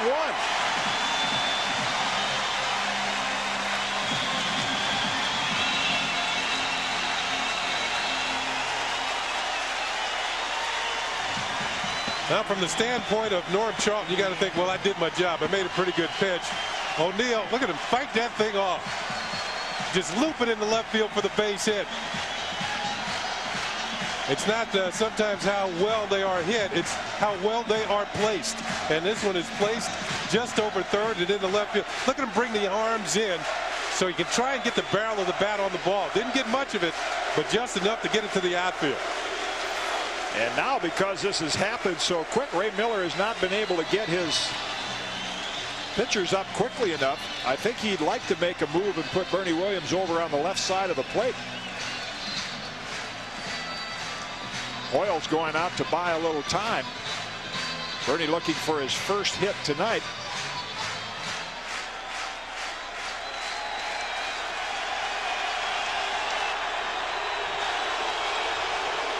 And he obviously got the call from the bullpen. So Mills, a one-hitter appearance, gets Jeter out. Charlton saw his former teammate bloop a single to left, and it'll come down to hard-throwing Armando Benitez against Bernie Williams. A typical Yankee-Oriole game. Long, dragged, a lot of pitchers, a lot of action, 19 hits, and it's not over yet. Back on MSG, the lead is down to 1 after this. The world's greatest explorer wasn't available, so they got this guy. We got a beast! He's offensive. He's vulgar. He's perfect. I hope Satan himself burns the flesh from your miserable balls! Chris Farley. You know, I've waited years to hear somebody say that. Matthew Perry. Trust me, the worst is over! They're hitting the road and anything else that gets in their way. Almost Heroes, rated PG-13, starts Friday, May 29th. You mean Hertz gave us this great weekly rate just by booking early? Exactly. Special low rates for booking in advance. Huh. And we still get computerized driving directions, emergency roadside assistance, and great Hertz service. Exactly. It hurts. Wow. I guess it pays to plan ahead. Exactly. Sweetie, you think it's too early to give you my Christmas list? Madison Square Garden, the world's most famous arena. It's the games, the shows, the stars, and the magic behind the scenes. See it all on the Madison Square Garden Behind the Scenes Tour presented by Konica, the famed arena, the theater, the locker rooms of the Knicks and Rangers, and how it all happened. It was a lot of fun. You see so much. It's nice to bring the family over, get behind the scenes. Call 465-5800 for information. It's your backstage pass to the Garden. 5-4 Baltimore. You're looking at hard thrower Armando Benitez. 21 games. He is now the Orioles closer since the departure of Randy Myers. Look at those numbers. I mean, 31 strikeouts, but 17 walks. You don't hit the ball very often against him. Yeah, but the fact that he still puts men on base with the base on balls, and any time that you have men on as a closer and somebody gets a hit, it can be devastating because somebody's going to score after all the base on balls. So Norm Charlton faces one man, gives up the base hit to Paul O'Neill. He departs. And now Benitez, who didn't have much time to warm up down the bullpen. He's in there. And sometimes, as you saw, his control can be suspect. Knobloch's at second. O'Neill's at first. O'Neill would represent the lead run. And if you like numbers, Bernie Williams' lifetime is 3 for 4 against Benitez. There is the three relievers, Mills, Ponson, and Charlton, consoling one another. I mean, they're in the lead, and you wouldn't know it by that look.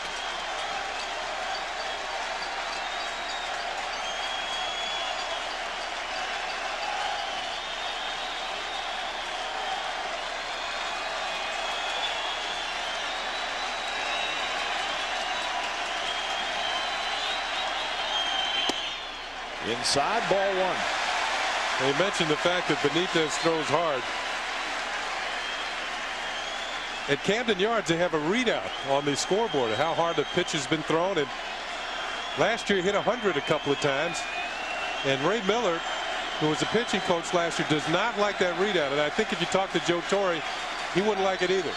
Because when they get around 99, they try and throw a little bit harder.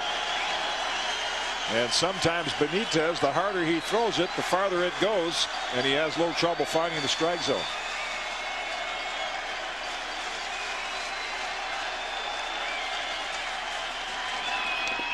Swung on and missed. Big swing by Bernie. Almost an overswing. It looked like.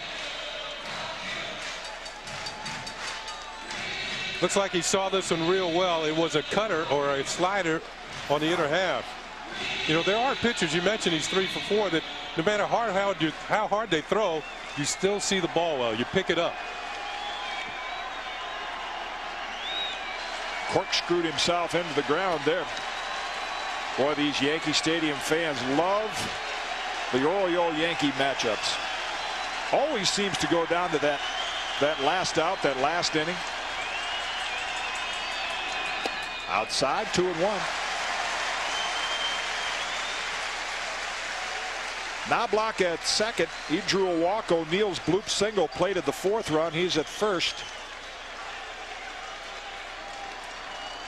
And still sitting very relaxed on the Yankee bench, but a little different story over there. They have gone through some tough times, just being swept at home by the Devil Rays.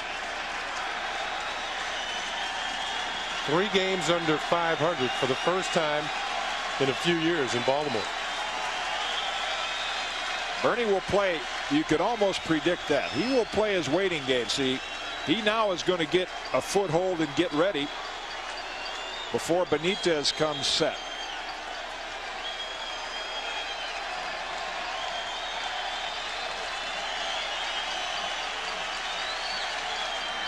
Long drive to right field, and the Yankees have taken the lead.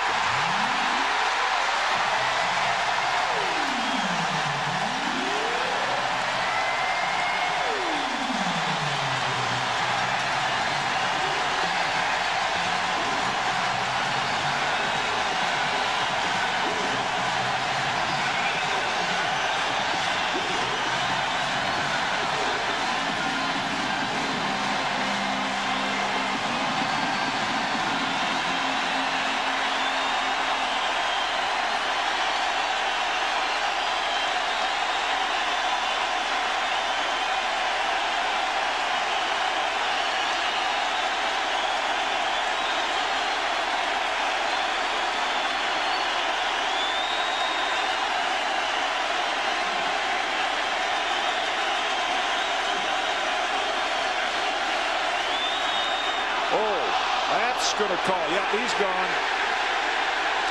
Benches are going to empty. That was a frustration pitch on Benitez's point. No need for it. Darryl Strawberry's after the man. That was a real cheap shot. Umpires trying to restore a little order. I thought Tino might step out because the crowd wanted a curtain call from Bernie. And Benitez, because of all the frustration. Great Lord. They're after him. This is getting ugly now. Yeah, you got to break it up. Somebody's going to get hurt.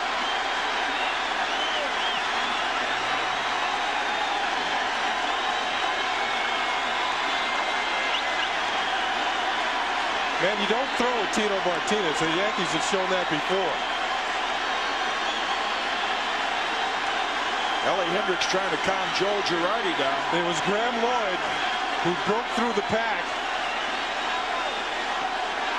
It's warming up again, folks. That's Tino.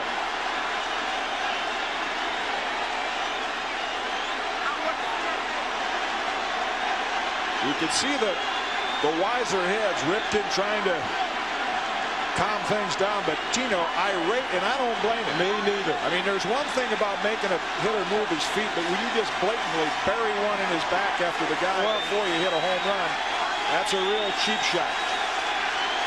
I mean, Bernie just went around the bases, didn't show anybody up, and the guy, to me, when a pitcher does that, it's showing that he has no confidence he can get people out. I know he's frustrated.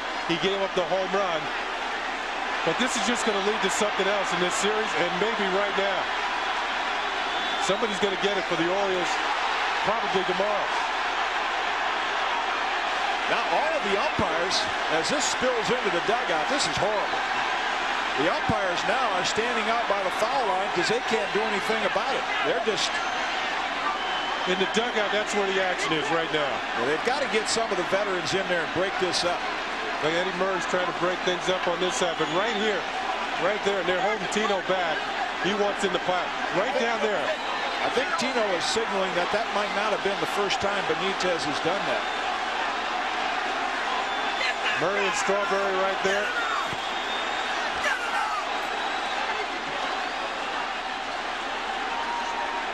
Charlton in the middle of it. That's an ugly scene. And the umpires, did what they could to try to prevent it. And they don't want to get in the middle of it and get hammered by an uppercut, so they're just idly standing near the foul line. Joe Torre right now trying to keep Darryl Strawberry calm. When a pitcher hits somebody after Tino didn't throw that pitch that was hit for the home run. If it's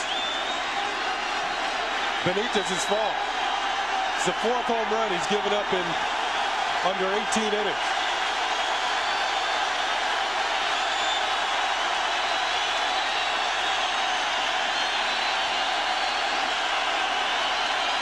Ted Hendrick.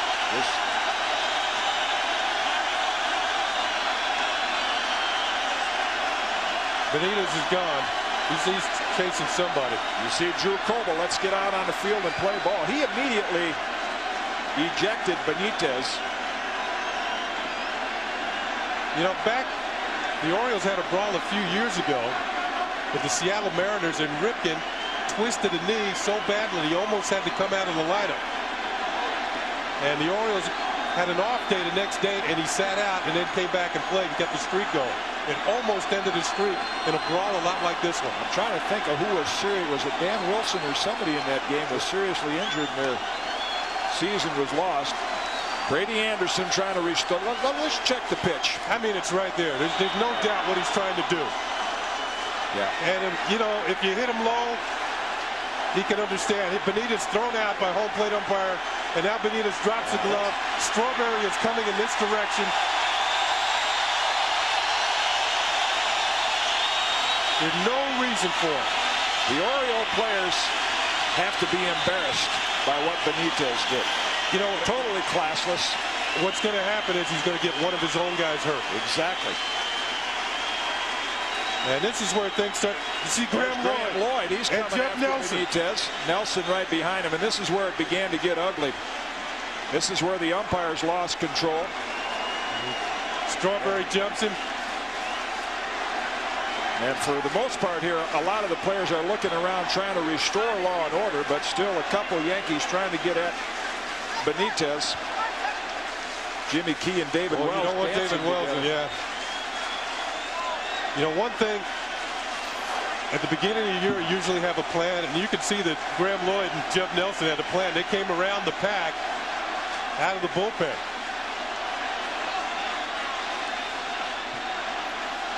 Yeah, Tino's being held off by quite a few people. He had no chance of getting back into it. I think Tino's, if you can read his lips from time to time, Arthur Rhodes trying to hold him off, is saying this isn't the second time this has happened.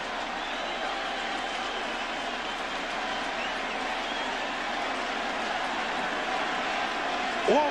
Darryl Strawberry into the. I think the Yankees have seen this before from Benitez, and that's why this thing got a little uglier than usual. Benitez again, Graham Lloyd trying to get in some shots, and here comes Nelson. I mean, if you're going to be willing to hit people, you're going to have to be willing to stand up for yourself. Grosh is trying to get in. Oh, there's a shot by Darryl. Just missed.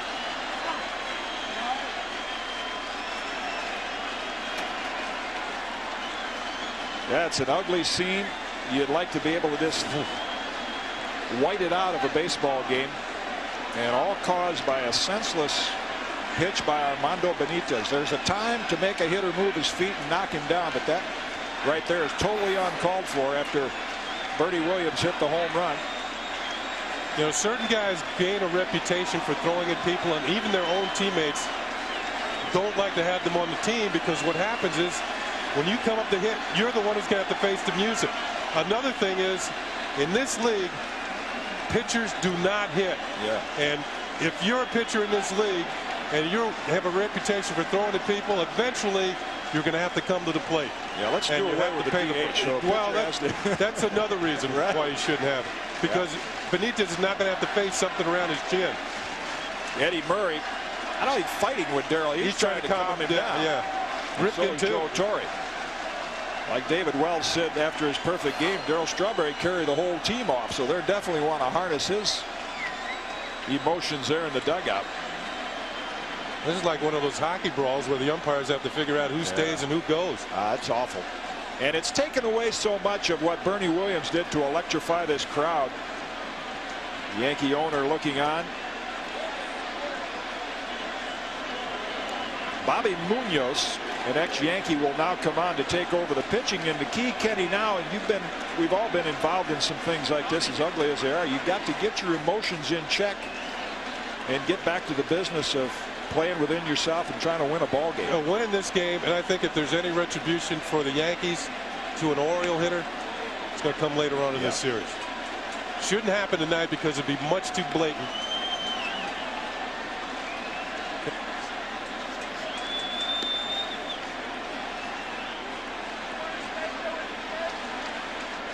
This is what started it. Well, here's the home run. He threw him several cutters or sliders on the inner half. Remember the pitch Bernie had a good swing on it, fouled it off. He said he jumped out of his skin to hit it. Well, he threw him another one. Sometimes you don't get that second pitch in that at bat, and you can see Benitez upset for just giving up the big home run. And the Yankees have scored 4 times here in the 8th inning. And here's the very next hitter, very next pitch, right between the 2 and the 4. And you know what? This guy's control is suspect. If it was a little higher, he would have hit him in the head. And to me, to Tino's credit, he didn't run right out to the mound. No. He knew immediately what the purpose of it was. Yeah, I've been thrown at it, and it is no fun. No. There's a brushback pitch that has a place in the game. He had nowhere to go. He had nowhere to go except take that pitch. That kind of sums up, we mentioned a couple of innings ago, how the Orioles have let a lot of these games get away. And that just was the culmination of a lot of frustration for Armando Benitez. Certainly doesn't excuse him for doing it. Well, this is the 5th pitcher they're going to use this inning. Bobby Munoz just called up from their minor league system, the ex-Yankee. Had been with the Phillies for a while, had some surgery, really slowed down his progress. You know, one thing these things do now, the Yankees don't need to be united anymore as a club. They're playing great baseball. The Orioles standpoint, frustration builds. Sometimes something like this can spark a team. But you know, hopefully nobody was injured in this whole thing. And Ray Miller knows instead of sparking his team, that act embarrassed his team. Yeah. And I'll guarantee you most of the veterans on there feel the same way. He's going to have a talk with not Tino, but Ray Miller. Talk with Benitez. You know, years ago with Baltimore, a pitcher joined our team, Paul Hartzell, who had a reputation for throwing at people, and he gave up a homer to Gorman Thomas. And he came in the dugout. He says, "I'm going to hit him the next time up." And Earl Weaver told Ray Miller, "I don't want any of that stuff here, because what happens is if somebody hits Eddie Murray and he gets hurt, then the whole team is screwed up." Right. So that's why you don't throw at people, because there's retribution involved. Of course, the pitcher Hartzell didn't have to hit, but Ray Miller explained to Hartzell, "We don't throw at that many people. We don't throw at people here unless we're trying to. It's in retribution, because we don't want to get anybody throwing at Eddie Murray." And I'm sure that's the same way Ray Miller feels right now if you're Cal Ripken or Rafael Palmeiro. And that's why you don't throw at Tino Martinez.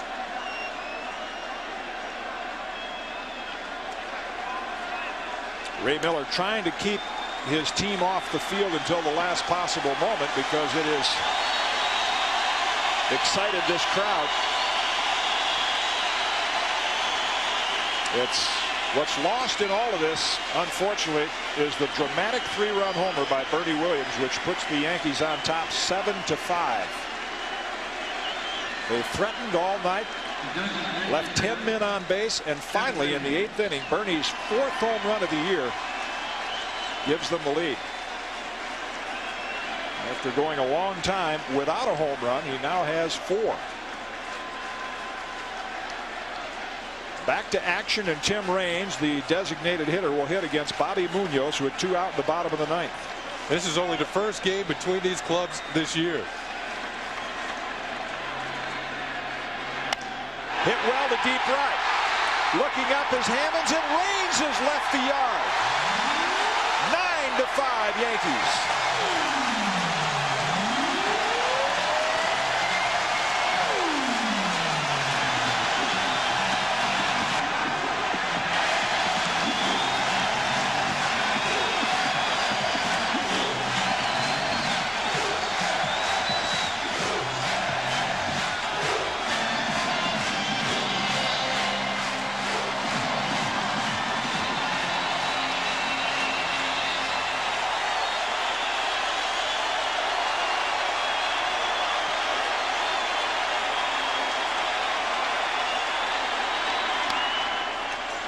Fouled by Curtis. That's the way you answer. And Tim Raines did it. Well, Munoz delivers, and so does Tim Raines. The Yankees showing late foot in this ballgame. 6 runs here in the 8th inning. Breaking ball misses, and it's 1-1 to Curtis. 3rd home run by Raines, and you brought it up before the game, Kenny. It's remarkable as a part-time player how he keeps his stroke. 7 straight games now he's hit in. I mean, sporadically. I mean, he'll play one day and won't play for 2. Lowered, it's 2-1. Here's another look. Pitch up maybe a little bit more than Munoz wanted it. It's certainly up a lot more than he wanted it now. Raines knew it too, didn't he?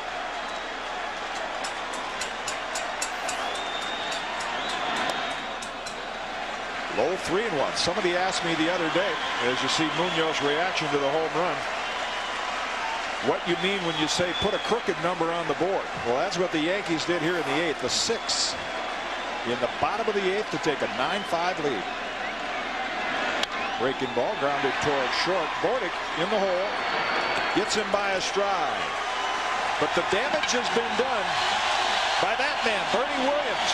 A 3-run homer in the middle of that 6-run 8th gives the Yankees a 9-5 lead as we head to the top of the 9th. Back on MSG with the 9th inning after this. Evander Holyfield's beaten the biggest names in boxing, but now he could be making his biggest mistake. Holyfield versus Akinwande, Saturday, June 6th.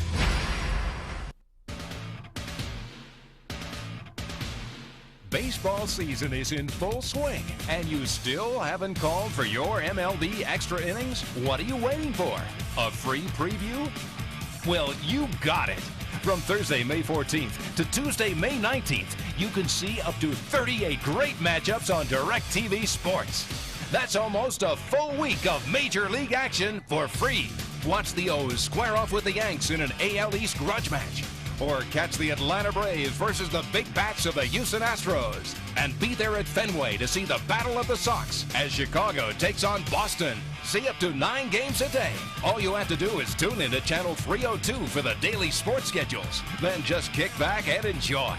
But don't forget your remote, because this is too much baseball to contain on just one channel. So where else can you get this much action for free? Only on DirecTV.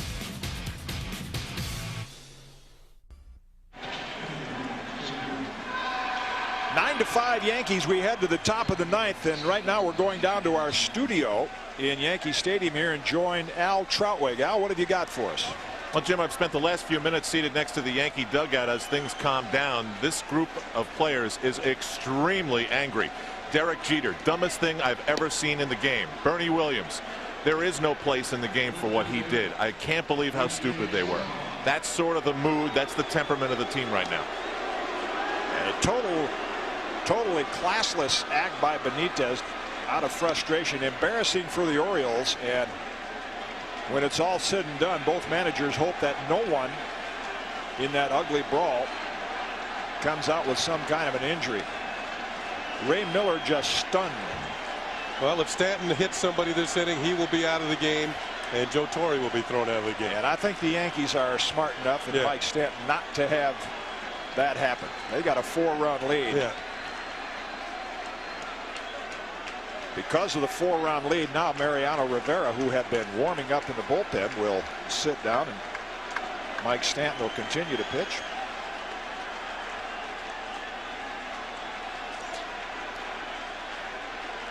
Surhoff is perfect on the night, pair of hits and a walk. And first pitch in for a strike. You know, you sense that the crowd might want to see something happen, but no, tonight's not the night.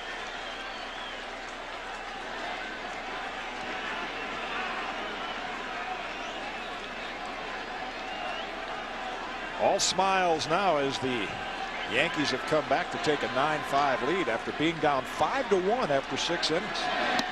Another one just off the edge, 1-1. It's amazing to me because the Yankees weren't playing very well. They had let numerous opportunities get by, but then all of a sudden these last 2 innings shows you that they can erupt at any time. Check swing to third. Grotius to Tino. 1 down in the 9th.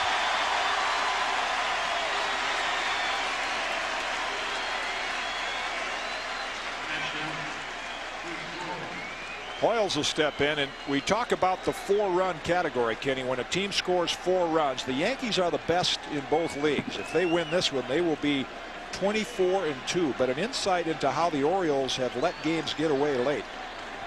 They've scored 4 runs a game more than the Yankees, but they're only 16-12. They'd be 16-13 if they lost this one. And that tells you one thing. Those kind of numbers say your bullpen's not doing the job. Ball 1 to Hoyles. Looking for answers, and he hasn't found any yet.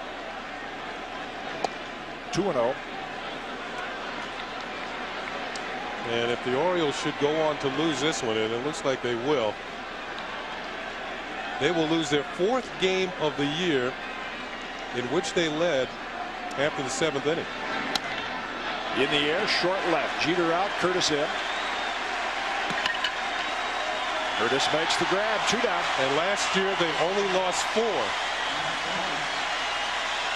Reminder that after Yankee coverage tonight, join our MSG Sports Desk. Bill Daughtry standing by with all the day's activities. Mark McGuire with a 3-home run night. And then at midnight, Fox Sports News brings you national news with a hometown flavor to it. You can pick up what you missed on the sports desk at midnight on Fox Sports News.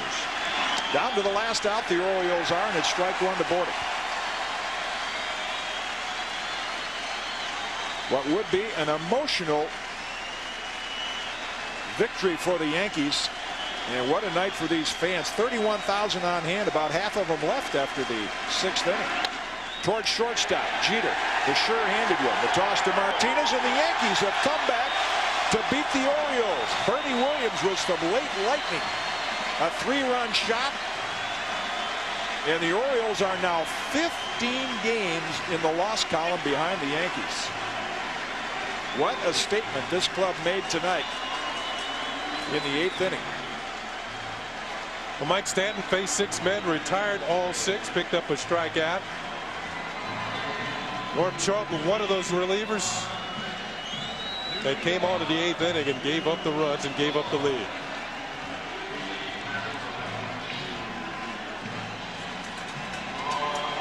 Shocked, I think, on that Oriole bench.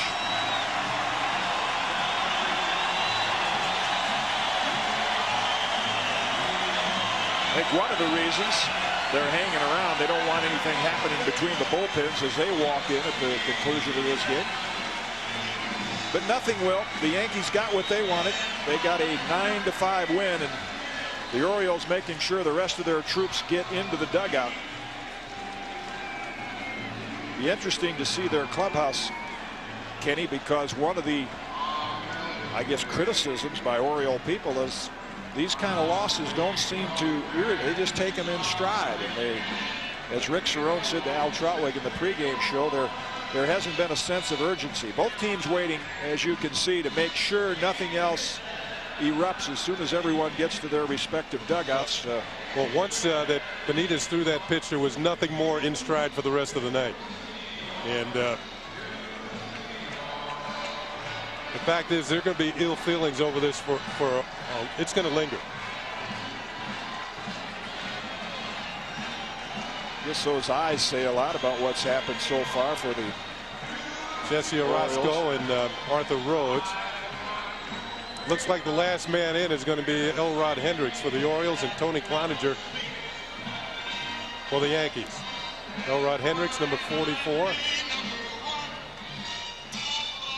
Orioles now 4 games under 500 with the high expectations of contending in the AL East. The Yankees run their major league best record to 29-9. Well, we know you'll want to stick around for this post-game show with all the fireworks both on the field and some of the embarrassing ones off the field. Al Trotwig and Michael Kay standing by. The Yankees win at 9-5 in a thrilling come-from-behind win.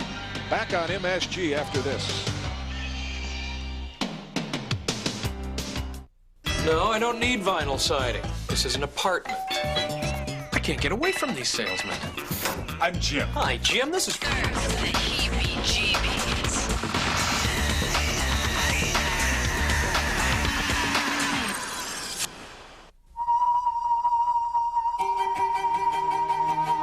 One less person stuck in a meeting. One less person caught in traffic. One less person put on hold. One more human being more human. Achieve New Balance. Bob's, the place for New Balance. New York Yankees baseball on MSG. The Yanks are at the stadium to battle the rival Orioles again after New York City Marriott scorecard. Tomorrow night on MSG. Welcome back to Wild Yankee Stadium. 31,000 plus on hand when it started. Those that stuck around saw a wild one as we look at our Jeep Eagle game summary.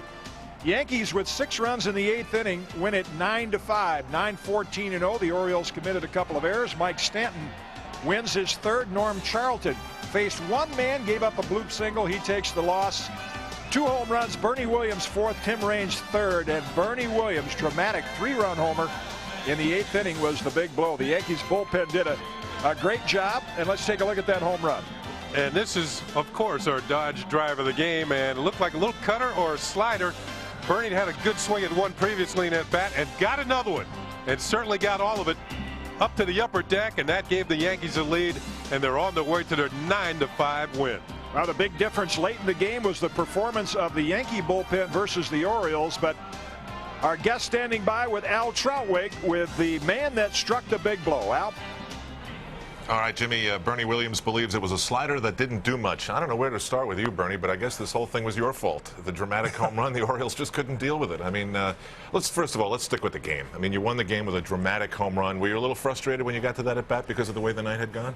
Well, yeah, the first couple of at-bats, besides that, the walk, I was up in front in every pitch. They were throwing me change-ups, and they were, they were like right in my zone, and I was just up in front of them. And I just kept thinking, you just got to stay back and see the ball, stay back and see the ball, and most important of all, keep fighting, because there was going to be a chance that I was going to get a chance to win the game. How about how you take Ray Miller making a pitching change just to flip you around to the left-hand side of the plate? What are you thinking when he does that to you?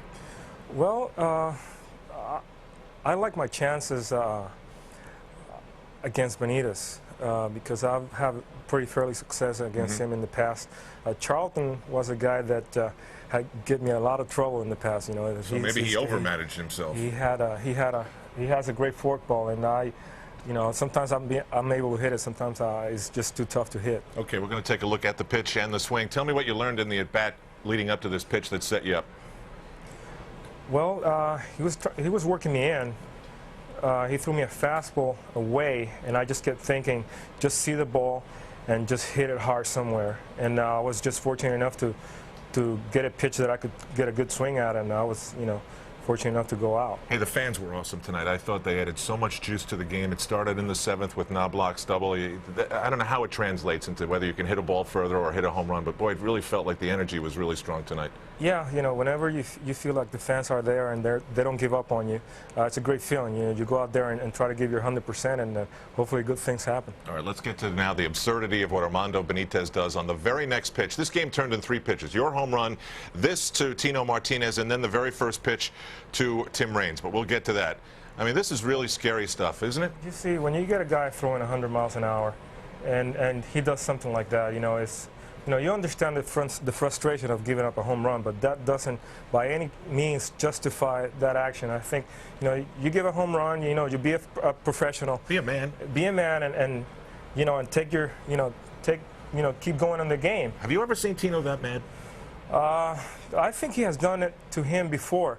Out in '96 or '95, I think it was the same situation. Somebody else hit a home run, and Tino was the guy next, and he hit him too. Now, so it's thing going, What do you think escalated it to the point that it got as ugly as it did? Well, I think because everybody just got very frustrated because of him, man. That's not a good thing. That's not a good thing to do. Where were you in the middle of all this? I was trying to hold people. I was just looking. Then I came over, and Rafael Palmeiro was holding me, and I told him I'm not going. I'm not throwing any punches. I'm not doing anything. But then I got away from him. Then I started holding Arthur Rhodes, which he was pretty mad. He was gonna go at Tino, and I just told him, man, just cool out, man. It's not worth it. And it got pretty ugly down there. Yeah, and it's scary too. Those are concrete steps. You got the huge momentum of everybody rolling down those steps. I know Darryl looked like he may have taken a shot to the face, whether he hit the top of the dugout going down or whether he got hit some other way. As far as you know, was Darryl okay when he came back? Yeah, well, I didn't really see him. I think he probably was somewhere inside, but I think he got a hold of him. Then somebody else got him, and everybody just got into it. Now, right here, this is like off the decks of the Titanic here. This is as bad as I've seen a fight in my years playing baseball. I mean, this is pretty ugly right here. The thing that happens, and my thought, there's Mike Stanton getting knocked up in front of the camera. That's obviously not a very forgiving thing, that piece of metal. Jorge Posada's involved there. David Cohn came out of the clubhouse. Yeah, everybody got involved in that. You know, it's not like the Yankees needed any more galvanizing. You guys are a pretty tight group, and now this, and you got to figure that it even brings the team even closer together. Oh yeah, most definitely, especially against those guys. You know, you got to realize that if we play the game, we're going to play the game. You know, this is just unnecessary. I thought it was an amazingly in-your-face moment. Tim Raines goes to the plate. It's calmed down. It's like 20 minutes, and he hits another home run. Yeah. I mean, as if to say, "Oh, you want to do that? Here you go." There you go. It's just great for him. You know, come out there and. With all the distractions, he was able to focus and hit that home run. You know, it was just great. We're going to get a chance to take a look at it because it was the defining moment after the fight. This is how the Yankees scored their 6 runs. Yeah, just and Rock had a very frustrating night too. You know, he came to the plate with bases loaded and grounded out. Later in the game, he had some runners on. Just the same situation. I think it's just the character of the team. You know, we just don't give up, keep fighting, and you know, great things have been happening to us. So what do you think now happens for the rest of the series? I think, you know, some people could sit there and say, well, the Yankees have to retaliate, but it would be the ultimate cool thing to just beat them up on the scoreboard and not do that. What do you think happens? Well, it's no way of telling. You know, I think at some point, you know, something's got to be done. Maybe not us, but maybe the league, you know, has to do something to stop this nonsense because it was really unnecessary. You know, I can just speak for myself. You know, I can't speak for the rest of the team, but we're just going to be very, very motivated to win this series. All right. Well, to Armando Benitez, we say, shut up and play baseball. That's right. Thanks, Bernie. Play the game. Bernie Williams wins this ball game with a dramatic home run in the bottom of the 8th inning. 9-5 here at Yankee Stadium in the Bronx. How's this for back-to-back ball games? Man, we'll go to the MSG Sports Desk and be back in a moment. Thanks, Al. New York Mets, in a less explosive way, they got it done. They beat the Cincinnati Reds twice tonight at Shea Stadium. 7-3 in the opener, 5-3 in the nightcap. Mets with a doubleheader sweep. The Chicago Bulls, well, they take a 2-0 lead in their best-of-7 Eastern final with the Indiana Pacers. Michael Jordan and company rallying late for a 104-98 victory. The series now 2-0. It moves back to Indiana. In the NHL, Detroit, they go to the NHL's Western Conference Finals. An impressive 6-1 rout of St. Louis. They take that series in 6 games, 4-2. We've still got a late edition of Sports Desk coming up, so make sure you stick around for that. We'll go back uptown to the stadium after these commercial messages right here on MSG Network.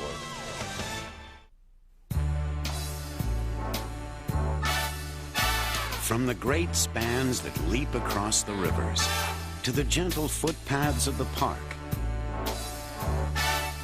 New York is a city of bridges. Still, there never seem to be enough. So American Airlines is building new ones. More than 220 every business day. Across the land and across the sea. To Los Angeles, London, Lima, Peru. Extending from the New York City area's 6 airports to over 250 cities all over the world. A bridge is more than stone and steel, and an airline is more than a fleet of planes. Yet both can take you where you want to go. American Airlines, New York's bridge to the world. Wins for the Mets, 2 wins for the Yankees, and of course coming up later on tonight on Sports Desk, Mark McGwire with a big night in Philadelphia. It's all coming up on our late edition of Sports Desk. We'll go back to the stadium after these messages.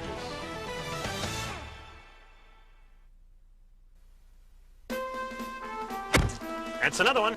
The Ford team is on the road, making people happy one Ford at a time during the Great American Ford Sales event. So if you need a great deal on a new Ford, then head on over to your Tri-State Quality Ford dealer and get an Explorer Sport with low 1.9% financing or a $335 a month lease with no down payment. That's right, 1.9 financing or $335 a month with no down payment. But hurry while selection is best during the Great American Ford Sales event at your Ford dealer now. At this rate, we'll sell them all. American Express Small Business Services. How can I help you? How can I help you? Right. We only work with small businesses. Why don't we start with your cash flow? And our equipment financing plan will help spread out the payments. That'll definitely give you more flexibility. How about setting up a line of credit? We can do that. Then I'll put you in touch with one of our CPAs so you can start getting ready for tax time. We can always make adjustments when your situation changes. Call 1-800-SUCCESS to find out how American Express Small Business Services can help you do more.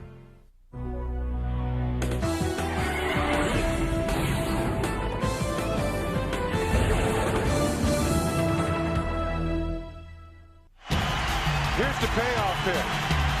Swung on and missed, strike 3. David Wells is down to one more out. O'Neill appears to have room. He puts it away, and David Wells has pitched a perfect game.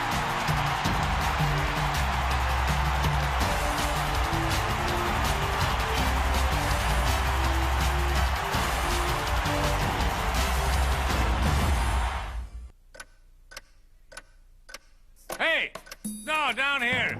Instead of running out for stamps, shouldn't you be running your business? Imagine a simpler way. Get the personal post office from Pitney Bowes. Send mail without ever going out for stamps. Just weigh, punch in the postage, and voila. Professionally metered mail and no wasted postage. You can also add a personal message to get your mail noticed. And postage refills by phone in 30 seconds, day or night. Now listen up, because here's what you'll get. Besides a lot more time.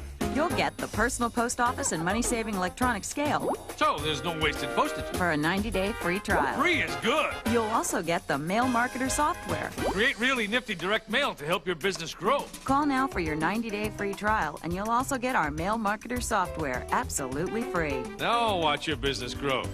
Hey, I look good in red. Call now and get all this for a 90-day free trial. The personal post office. Mailing made simple.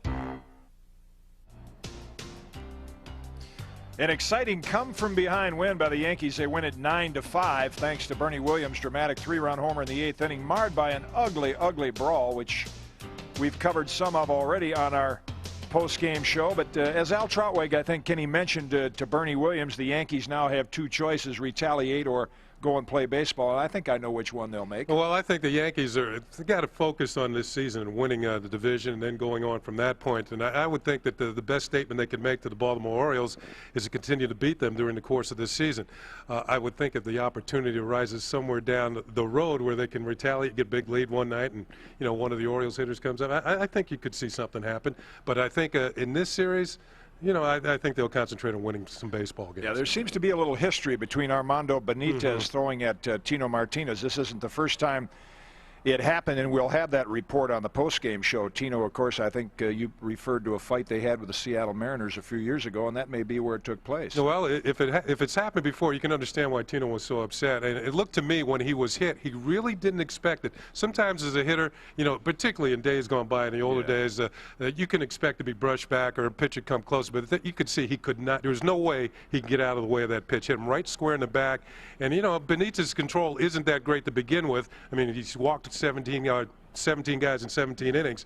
And if he misses by a bit, a few inches up, he hits Tino in the head. And I think there's certainly no place for that because you're always taking a chance as a pitcher. When you decide to hit somebody, you can miss and really do some damage. I think pitchers are taught to push hitters back off the plate, a legitimate brushback pitch, make them move their feet, but no place in the game for what Benitez did tonight, and I think the Oriole players, to a man, are probably pretty embarrassed by what happened. Yeah, it's a situation that I think that Benitez has been struggling out of the bullpen. The whole bullpen has been struggling. We saw the whole bullpen in the 8th inning, and maybe he was trying to make a statement. Well, that's the wrong statement to make. The statement was made when Bernie Williams hit the ball in the upper deck by the Yankees, and you don't gain anything back by hitting somebody on the very next pitch or any of the hitters following Bernie Williams.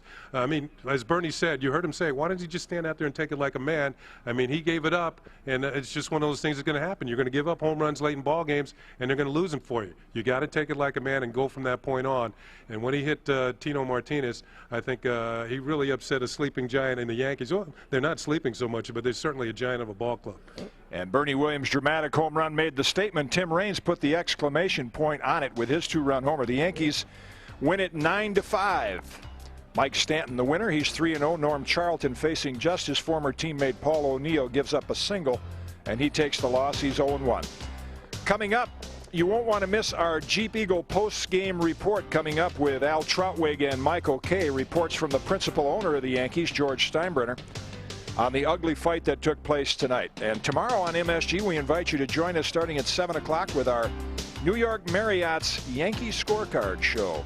Hideki Irabu will pitch against former Yankee Jimmy Key. There was a lot of good hard baseball tonight, and that was the blow that decided the ball game. Yankees were down a run, and Bernie Williams' 3-run homer made it 7-5 after the Yankees squandered a lot of opportunities early in this one. Tino Martinez, who has had a history with Armando Benitez throwing at him, he said that's 2 times you've done that. Had to be restrained by his own teammates as well as Ellie Hendricks, the Baltimore bullpen coach. Darryl Strawberry in the middle of it, taken away by Joe Torre. It got ugly. Embarrassing situation for baseball. Tim Raines put the capper on it with a 2-run homer to make it 9-5 Yankees. For Leon Schweier, Bill Webb, Eddie Caginelli, my partner Ken Singleton, Jim Cott saying so long from the stadium. Yankees win 9-5. New York Yankees baseball has been brought to you by the Dime, the bank that's with you all the way. By the 68,000 professionals at Delta Airlines. By the Discover Card. By your Tri-State GMC dealers, comfortably in command. And by Nobody Beats the Wiz Home Entertainment Center. People smile and tell me I'm the lucky one, and we've just begun.